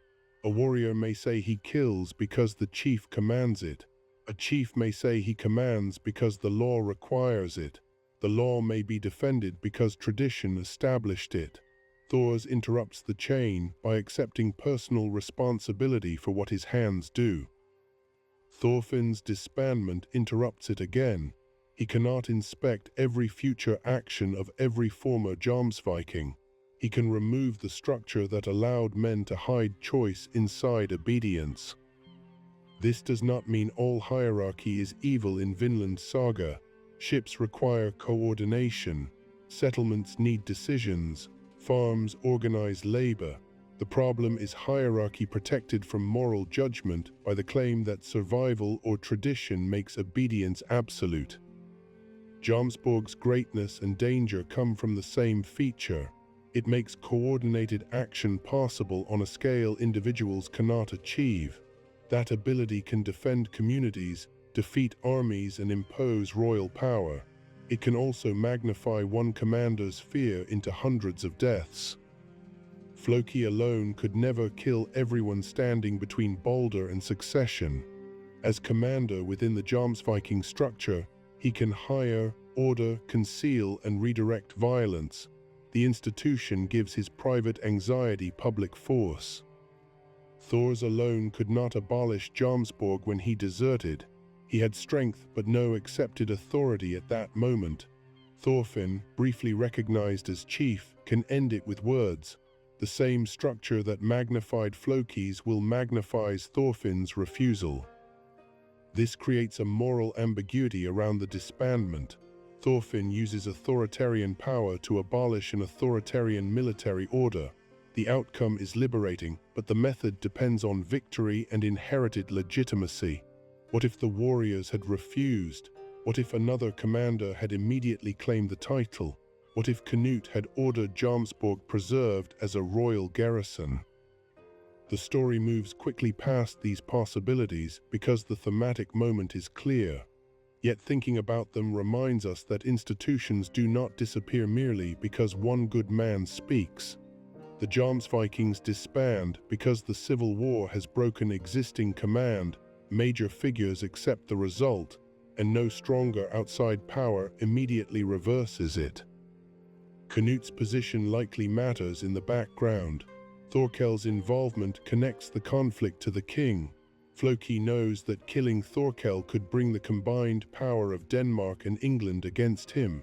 Jomsborg is no longer sovereign enough to ignore royal consequences. Its independence has become partly theatrical. This may be another reason the disbandment holds. A king consolidating authority has little reason to restore a semi-independent order fractured by civil war. Former Jomsvikings can still serve in royal armies without preserving Jomsborg's separate political identity. From the perspective of royal administration, the legendary brotherhood may simply have outlived its usefulness. From Thorfinn's perspective, it has outlived its moral legitimacy. Different forces arrive at the same ending for different reasons. That overlap is common in historical transitions. Ideals, economics, and politics rarely change at the same speed, but occasionally they align. The old order falls, and later generations argue over which cause mattered most. A Jomsviking veteran might insist the brotherhood ended only because Floki mishandled succession. A royal official might say central government made it obsolete. Thorfinn would say men do not need a place devoted to war. Balder might simply say he wanted to fish.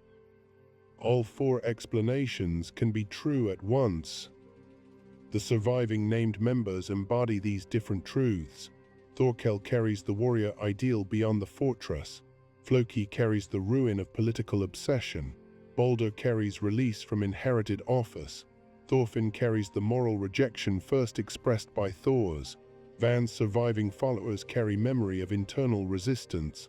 Varga, Rage, Eskil, and other lesser-known warriors remind us that the order continues through people whose later choices are not fully recorded. Their missing futures are not flaws in the history. They reflect the experience of disbandment. Once the uniform disappears, lives separate.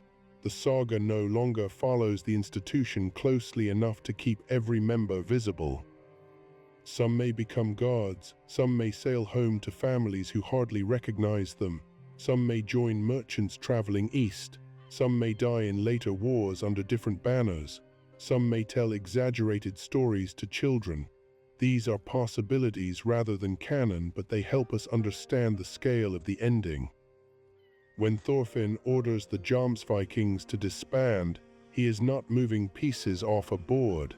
He is releasing thousands of uncertain futures. Those uncertain futures are the final proof that Jomsborg was never only a fortress. A wall can be abandoned without confusion. A role carried inside a person is harder to leave behind. The Jomsvikings train men to react to danger, rank strangers according to strength, and expect violence whenever authority becomes uncertain. Disbandment removes the command structure, but each former member must decide whether those habits remain useful, shameful, or impossible to escape. This is where the entire history of the Jomsvikings from Vinland Saga becomes inseparable from the larger history of Thorfinn's world. The Order is not merely an enemy defeated in one arc. It is a concentrated form of assumptions found almost everywhere.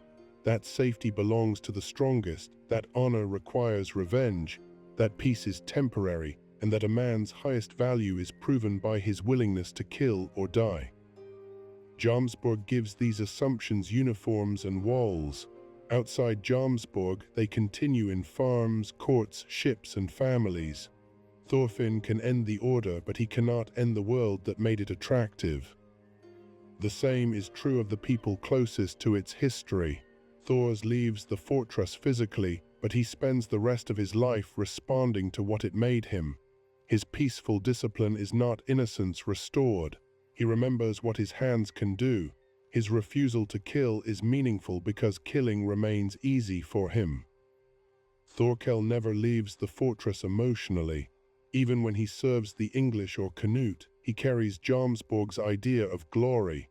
He may reject a chief, switch sides, or ignore political calculation, but he remains faithful to battle itself. In him, the institution survives as appetite. Floki stays loyal to the fortress so completely that he mistakes control of Jomsborg for protection of his family. In him, the institution survives as fear. He cannot imagine Balder safe without rank because Jomsviking politics has taught him that a person is secure only when standing above rivals. Helga escapes and builds a quiet life in Iceland. In her, the institution survives as memory kept mostly unspoken. She does not raise Thorfinn and Ylva inside stories of noble Jomsviking ancestry. She allows them to grow as villagers. Her silence is a form of protection. Ylva remains almost entirely outside the warrior history that could have claimed her. She is Sigvaldi's granddaughter and Thor's daughter, yet her life centers on work, family, and Iceland. In her, the institution's bloodline continues without its ideology. Thorfinn inherits everything at once: the bloodline, the skill, the reputation, and the damage. His life demonstrates that inheritance is not destiny. The same family connection that could make him chief does not determine what he must do with the title. Balder offers a parallel answer from another branch of the family. He does not need Thorfinn's years of violence to know that he wants another life. The boy's fishing is not a small comic detail. It is a direct rejection of the claim that descendants exist to complete unfinished ambitions. Van represents the conscience of the institution, but also the limits of internal reform. He identifies murder and corruption accurately. He risks his life opposing them. Yet he cannot imagine justice without vengeance or Jomsborg without another chief. His courage deserves recognition even though his solution remains incomplete. Garm reveals the raw impulse beneath every code that glorifies combat. The Jomsvikings tell stories about duty, gods, and honor. Garm wants the game. By placing him beside professional warriors, the manga asks whether elaborate explanations truly change the result for the person struck by the weapon. Canute reveals the political scale of organized violence. He does not worship the Jomsviking ideal in the same way as Thorkel, but he understands the usefulness of men who obey. His kingdom seeks peace through overwhelming authority. Thorfinn seeks peace by reducing domination. Jomsborg stands between them as a tool one man can use and the other must reject. Leif Erikson offers perhaps the clearest civilian contrast. He is also brave, travels dangerous seas and enters violent territory, but his identity comes from exploration and connection rather than conquest. Leif's stories lead Thorfinn toward Vinland. Jomsborg's stories lead him toward war. The child hears both kinds of adventure and initially chooses the louder one. This contrast helps explain why the series places Jomsviking history beside the dream of Vinland. Both Jomsborg and Vinland begin as distant names carrying more meaning than the young Thorfinn understands. One promises the glory of warriors. The other promises land beyond war and slavery. Jomsborg is real, fortified, and politically powerful. Vinland begins as a story told by an old sailor, yet the fortress eventually disappears while the story continues guiding lives. Physical strength does not guarantee the longer legacy. There is also a deeper similarity between the two places. Both are attempts to build a community around a central idea. Jomsborg gathers men who believe disciplined strength can create freedom from weaker rulers. Thorfinn's Vinland gathers people who believe distance and cooperation can create freedom from war. Both communities face the problem of human difference. Jomsborg answers difference through command. Vinland tries to answer through discussion. Jomsborg keeps weapons at the center. Thorfinn tries to remove them. Jomsborg defines outsiders as potential enemies. Vinland attempts contact. The final manga arc shows that peaceful ideals do not automatically succeed simply because violent ideals failed. Fear, disease, and misunderstanding still destroy trust. In that sense, Jomsborg's history is not included to make Thorfinn's later task look easy. It establishes why the task is necessary and why it is so difficult. A fortress can organize violence efficiently because fear produces quick obedience. Peaceful cooperation requires patience, and patience can look like weakness during crisis. The Jomsvikings become legendary partly because battles produce clear stories. A wall is attacked, warriors defend it, one side wins. Peace produces less dramatic evidence. A fight avoided leaves no heroic corpse. A negotiation that succeeds becomes an ordinary day. Thors understands this, which is why his greatest strength is often invisible to those around him. Thorfinn spends much of his life trying to make that invisible strength persuasive. The Jomsviking tradition also demonstrates how names shape behavior. Thors is called the Troll of Jom. The title turns a man into a creature of war. Enemies fear it. Comrades admire it. Young Thorfinn later hears the legend and imagines greatness. But a title captures only one period of a life. The Troll of Jom becomes a father who refuses the sword. If the story ended with his military reputation, the most important part of Thors would be missing. The same problem applies to the Jomsvikings as a group. Calling them legendary warriors may be accurate but incomplete. They are also sons who leave home, men who fear dishonor, followers who obey corrupt orders, friends who protect one another, and veterans who may not know what to do when the war ends. A full history restores these quieter identities without denying their violence. It neither romanticizes them as perfect warrior monks, nor reduces every member to a monster. The order is powerful because it offers real belonging while directing that belonging toward conquest. That combination is why military brotherhoods remain compelling in stories. They promise loyalty stronger than ordinary society. A recruit imagines that everyone beside him will face death rather than abandon him. In an uncertain world, that promise can feel more valuable than safety. Vinland Saga asks what the promise costs. Loyalty to comrades can require cruelty toward strangers. Obedience that protects the formation can preserve an unjust command. Pride that helps men endure hardship can prevent them from admitting the hardship serves no worthy purpose. Thors does not reject loyalty itself. His death proves loyalty to his companions and son. What he rejects is the boundary that allows loyalty to one group to erase responsibility toward everyone outside it. Thorfinn's order to disband follows the same logic. He does not tell the warriors they are incapable of courage. He tells them to stop concentrating courage inside an organization that requires enemies to justify itself. Had Thors remained in Jomsborg, the history might have been very different. This possibility hangs over the story like an unwritten saga. Sigvaldi may have named him successor. Thorkel would likely have supported or at least tested him. Floki might have opposed him openly or waited for another opportunity.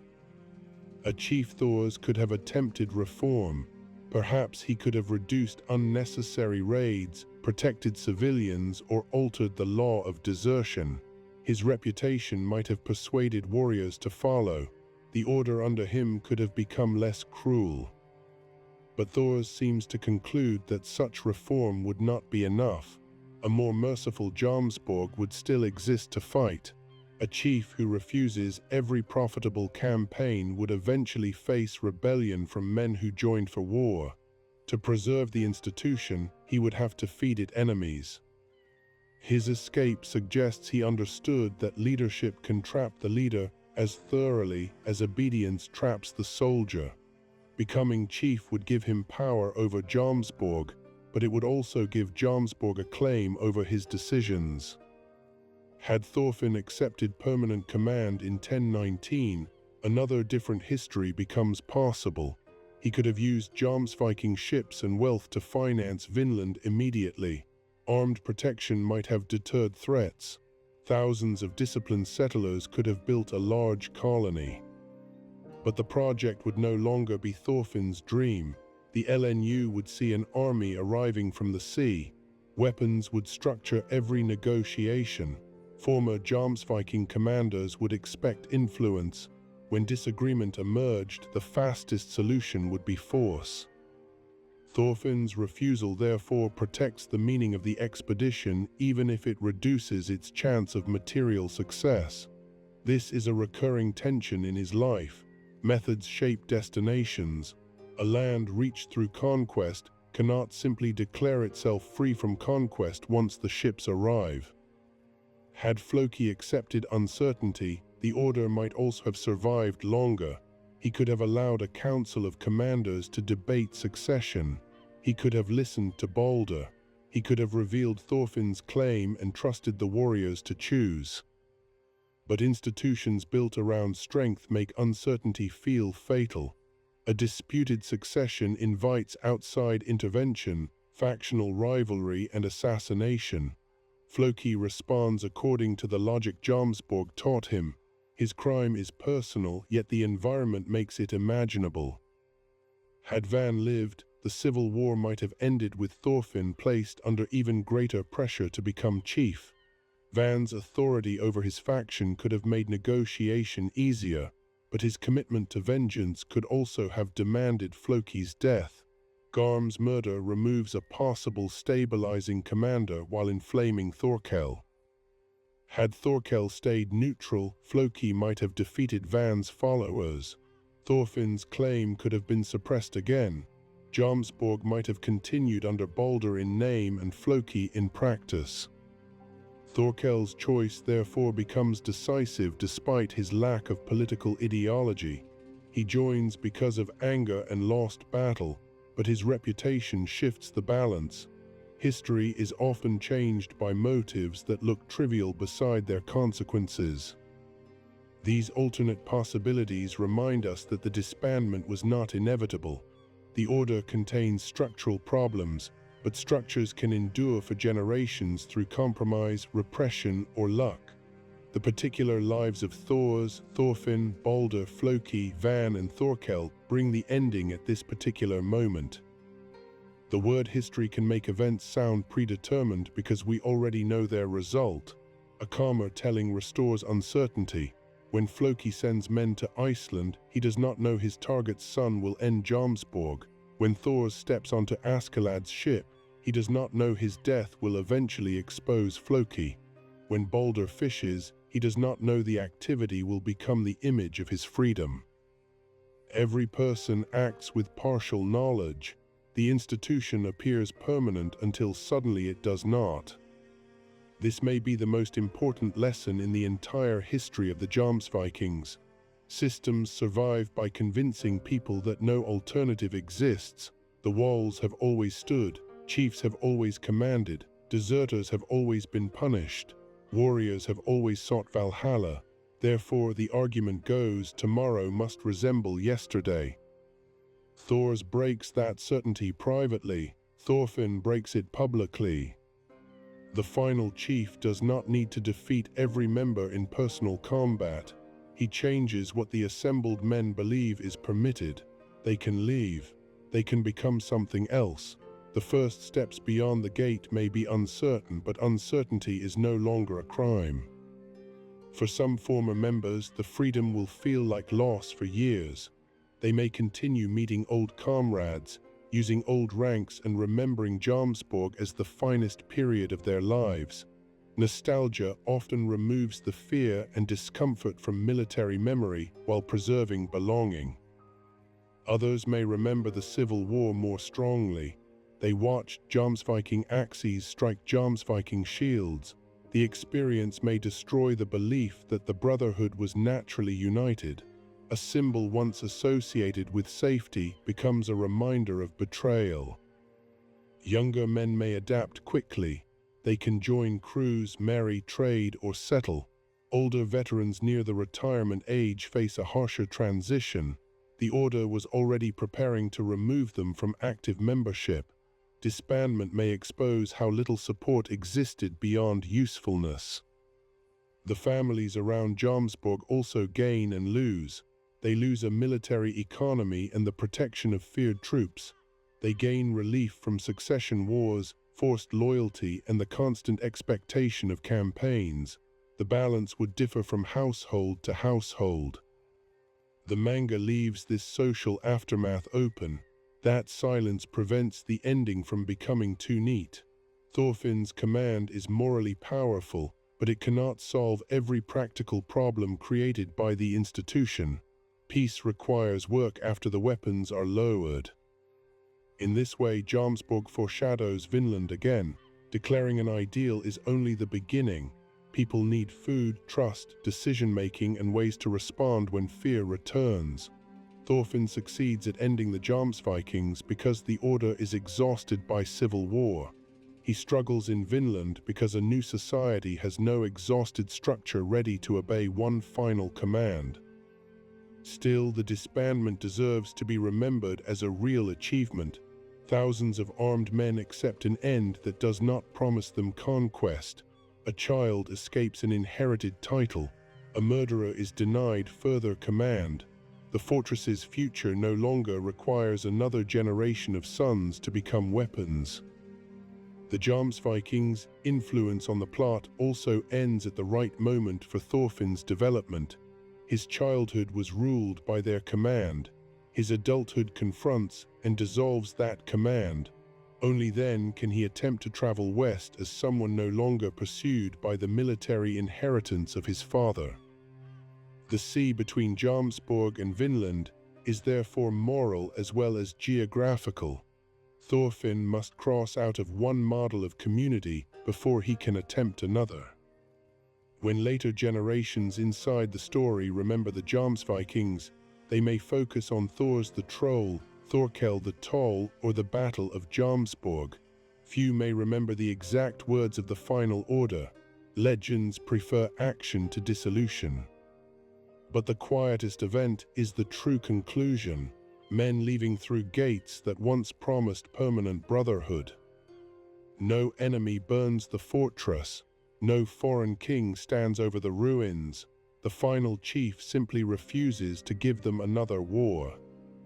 And that brings the entire history of the Jomsvikings from Vinland Saga back to the question hidden inside Thor's life. What is a true warrior? Jomsborg answered that a true warrior is brave, disciplined, loyal, and ready to die with a weapon in his hand. Thor's did not deny the need for bravery or discipline. He changed their direction. The bravest man may be the one who refuses an easy hatred. The most disciplined fighter may be the one who controls his own strength.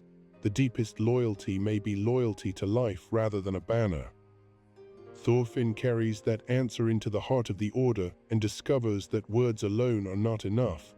He has to survive, rescue his friends, confront the man responsible for his father's death, and stand before warriors who understand strength through battle. Only then can he speak with authority they recognize. This is one of the central paradoxes of Vinland Saga. The story longs for a world beyond violence, yet its peaceful characters often need extraordinary physical courage to create even a small opening for peace. Thors must defeat Askeladd before choosing mercy. Thorfinn must pass through Jomsborg before disbanding it. The series does not celebrate this necessity, it mourns it. The goal is not to become the strongest person so that everyone else obeys. The goal is to build a world where moral truth does not require a champion capable of defeating an army. Jomsborg is the old world in concentrated form. It is impressive, disciplined, beautiful from a distance, and sustained by costs hidden beneath its legend. Its warriors are not born evil. They are taught to place human worth inside a system that cannot exist without war. Its fall is not the end of violence. Canute still rules through force. Thorkel still seeks battle, new armies rise, Thorfinn's own settlement eventually faces conflict, history continues. But one path is closed. There will be no new child raised to inherit the command of the Jomsvikings. There will be no fifth generation maintaining the fortress simply because 4 generations came before it. That may sound modest beside the dream of ending all war. Vinland Saga understands that moral progress is often modest. 1 slave freed, 1 killing refused, 1 child allowed to fish, 1 army sent home. The Jomsvikings began in legend, grew through discipline, reached power through royal war, and ended through a refusal to continue. Their history connects the rise of Thors, the loneliness of Thorkel, the ambition of Floki, the burden placed on Balder, and the transformation of Thorfinn. They are the military family Thorfinn inherits and the inheritance he chooses not to pass on. And when the last warriors leave Jomsborg, the silence behind them carries a question that reaches far beyond the Baltic Sea. Can people build belonging without first choosing an enemy? Thorfinn will spend the rest of his life trying to answer it. A final way to understand the Jomsvikings is to imagine how differently their history would be remembered by the people who survived them. History is never carried by one voice. The same ship approaching the coast can be remembered as rescue by the men aboard it and disaster by the people watching from the fields. An Icelandic villager who saw Floki arrive for Thors might remember the Jomsvikings first through silence. Men who had been talking stop. Children are moved away from the shore. Everyone recognizes that the visitors possess the authority to make demands they cannot safely refuse. Such a villager may never see Jomsborg, but the fortress still enters his life through fear. To that witness, the Order is not an elite brotherhood with a proud code. It is the distant reason neighbors must prepare a ship and sons must sail toward war. The famous eye-marked axe is not a symbol of belonging. It is a warning that decisions made far away have reached the village. A young recruit would tell another story. Perhaps he arrives at Jomsborg from a poor household with no inheritance. The fortress gives him regular meals, training, and companions who judge him by effort rather than birth. For the first time, he wears equipment that matches the men beside him. People who once ignored him now recognize the name of his order. Years later, that recruit may remember Jomsborg with sincere affection. This does not make the institution harmless. It shows why harmful institutions can earn loyalty. They often meet needs that ordinary society neglected. Belonging, purpose, and respect are powerful gifts, even when the price is obedience. A veteran from Sigvaldi's time might say the order declined only after the old chief died. Memory would place good discipline in the past and corruption in the present. Thors would be remembered as the finest captain, Thorkel as the most joyful fighter, and Floki as a lesser man who inherited an age too great for him. This version would contain truth, but nostalgia would simplify the earlier period. The law against desertion already existed when Sigvaldi ruled. The culture that glorified death already shaped Thors. Floki did not invent every contradiction. He inherited them and used them in his own destructive way. A soldier loyal to Floki might remember the Baltic Sea War as treason. From inside the walls, Thorkel's united force is an invading army. Van is a rebel. Thorfinn is an unknown traveler elevated through blood and rumor. The defenders may not know the full evidence behind Thor's assassination. Their duty is to protect the fortress where their families and comrades live. When Thorfinn disbands the order, such a soldier may feel robbed rather than liberated.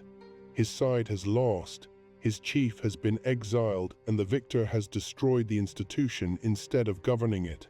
Peace imposed by an enemy can feel like defeat even when it ends an unjust system. A man from Van's faction would remember the same war as an attempt to restore honor. He may have believed that Floki murdered every legitimate rival and intended to turn Balder into a puppet. Van's death would become proof of corruption. Thorkel's alliance would feel like validation from the old heroic generation. Then Thorfinn refuses the chiefdom they fought to give him. Some of Van's men may admire the decision. Others may feel their friends died for an ending they never requested. The story does not linger on this resentment, but it is part of the human cost hidden inside a morally satisfying conclusion. A royal scribe serving Canute might describe the Jomsvikings without mentioning any of these feelings. He would record campaigns, commanders, and transfers of allegiance.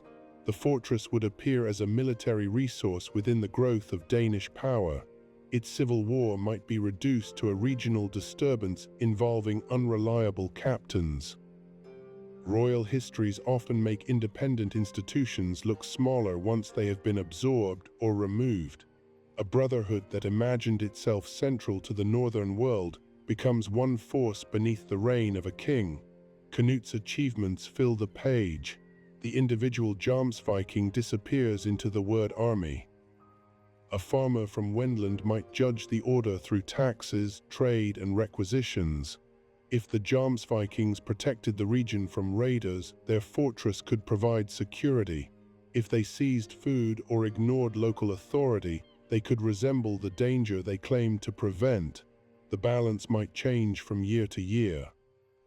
The same household could profit by selling goods to Jomsborg and grieve a son recruited into it. Economic dependence creates complicated loyalties. When the order disbands, prices may fall, roads may become less safe, or local rulers may finally collect obligations the fortress resisted. Freedom for warriors does not guarantee stability for neighbors. Helga would remember Jomsborg as home and threat at once. Her father ruled there, her uncle fought there, she knew its paths and households, yet staying would have meant losing Thor's to the identity he was trying to escape. Her departure is not the flight of someone who understands nothing about the order. It is the choice of someone who understands it intimately. For Helga, the history may not be divided into campaigns. It may be divided into the life before Thor's returned secretly, the night they left, and the years spent hoping the fortress would never find them. The Jomsvikings' greatest historical events matter less than the sound of strangers arriving in Iceland many years later. Ylva's memories would be different again. She leaves as a baby and grows up in a household where the truth is partly hidden. Her father's former title belongs to a world that has almost no practical place in her daily life. She works, marries, and raises children without needing to become the descendant of Jomsviking chiefs in any meaningful sense. This may be one of the healthiest forms of historical survival. Ylva does not need to erase the past. She simply refuses to organize her identity around it. Blood remains a fact, not a command. Thorkel would tell the loudest story. Battles would become larger, opponents stronger, and dull periods shorter. He would remember Thor's with a mixture of admiration and frustration. The fall of Jomsborg might sound less like a tragedy than a magnificent fight, ruined by Thorfinn's strange decision at the end. Yet beneath Thorkel's laughter would be the knowledge that both Thor's and Thorfinn saw something he could not. He understands strength immediately and peace only from a distance. That distance gives his memories an unexpected sadness. He survives the order but never finds another purpose capable of replacing battle. Floki's version would be the most defensive. He might say every killing was necessary to protect Balder, preserve order, and prevent Jomsborg from falling into the wrong hands. He might describe Thor's as a deserter, Van as an opportunist, and Thorfinn as a danger created by old sentiment. Perhaps after enough quiet days fishing beside Balder, that story would begin to change. Without officers waiting for commands, Floki might finally hear how many of his choices were shaped by fear. The manga does not show us such a confession. It gives him something less dramatic and perhaps more difficult: time. Balder would remember adults making his life enormous when he wanted it small. He would remember guards, assassination attempts, whispered succession, and the knowledge that strangers were prepared to die over his future. Thorfinn's greatest gift to him is not victory, it is ordinariness. To Balder, the fall of the Jomsvikings may be the day he became allowed to be a child. This perspective reverses the heroic scale. What commanders call the end of a legendary order, one boy calls the beginning of his own life. Leif would remember the fortress through the people it endangered. Jomsborg belongs to the chain of events that took Thors and Thorfinn away from Iceland, yet it also becomes a place he enters in the long effort to bring Thorfinn home.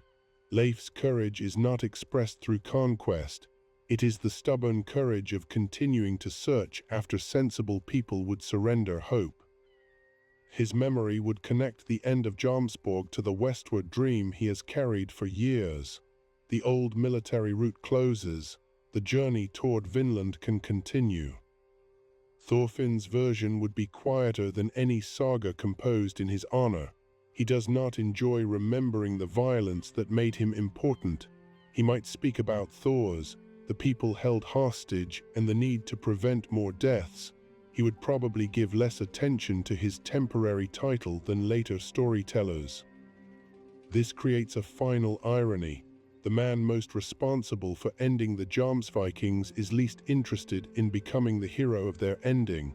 He acts in order to free himself and others from stories in which glory justifies violence. Turning him into another invincible conqueror would miss the point.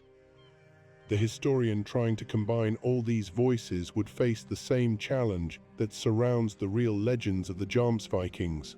Sources disagree because people experience power from different positions. A code praised by one witness is feared by another. A chief remembered as decisive by his followers is remembered as murderous by his rivals. The most honest history keeps those tensions visible. It can acknowledge the order's organization, courage, and influence without treating them as moral innocents. It can condemn Floki's conspiracies without pretending he alone created the culture around him. It can celebrate Thorfinn's disbandment without claiming every former soldier immediately found peace. This layered memory is one reason the Jomsvikings remain so compelling within Vinland Saga. Their history does not deliver a simple lesson that warriors are bad and farmers are good. It asks why violence offers meaning, why people obey, what institutions owe their members, and whether inherited identity can be refused. The answers change according to the person speaking, but across all the voices, one pattern remains. The order appears eternal only while people continue acting as though it is eternal. The moment enough of them choose another future, the legend loses the power to give commands. Jomsborg then becomes what it may always have been destined to become, a place remembered differently by everyone who passed through it. If you want to continue through that connected story, the next journey is the entire story of Thors, the troll of Jom, the warrior whose desertion created the first crack in Jomsborg, and whose final lesson gave Thorfinn the strength to end what his father could only escape. Because the history of the Jomsvikings explains the army, but the life of Thors explains the idea that finally defeated it.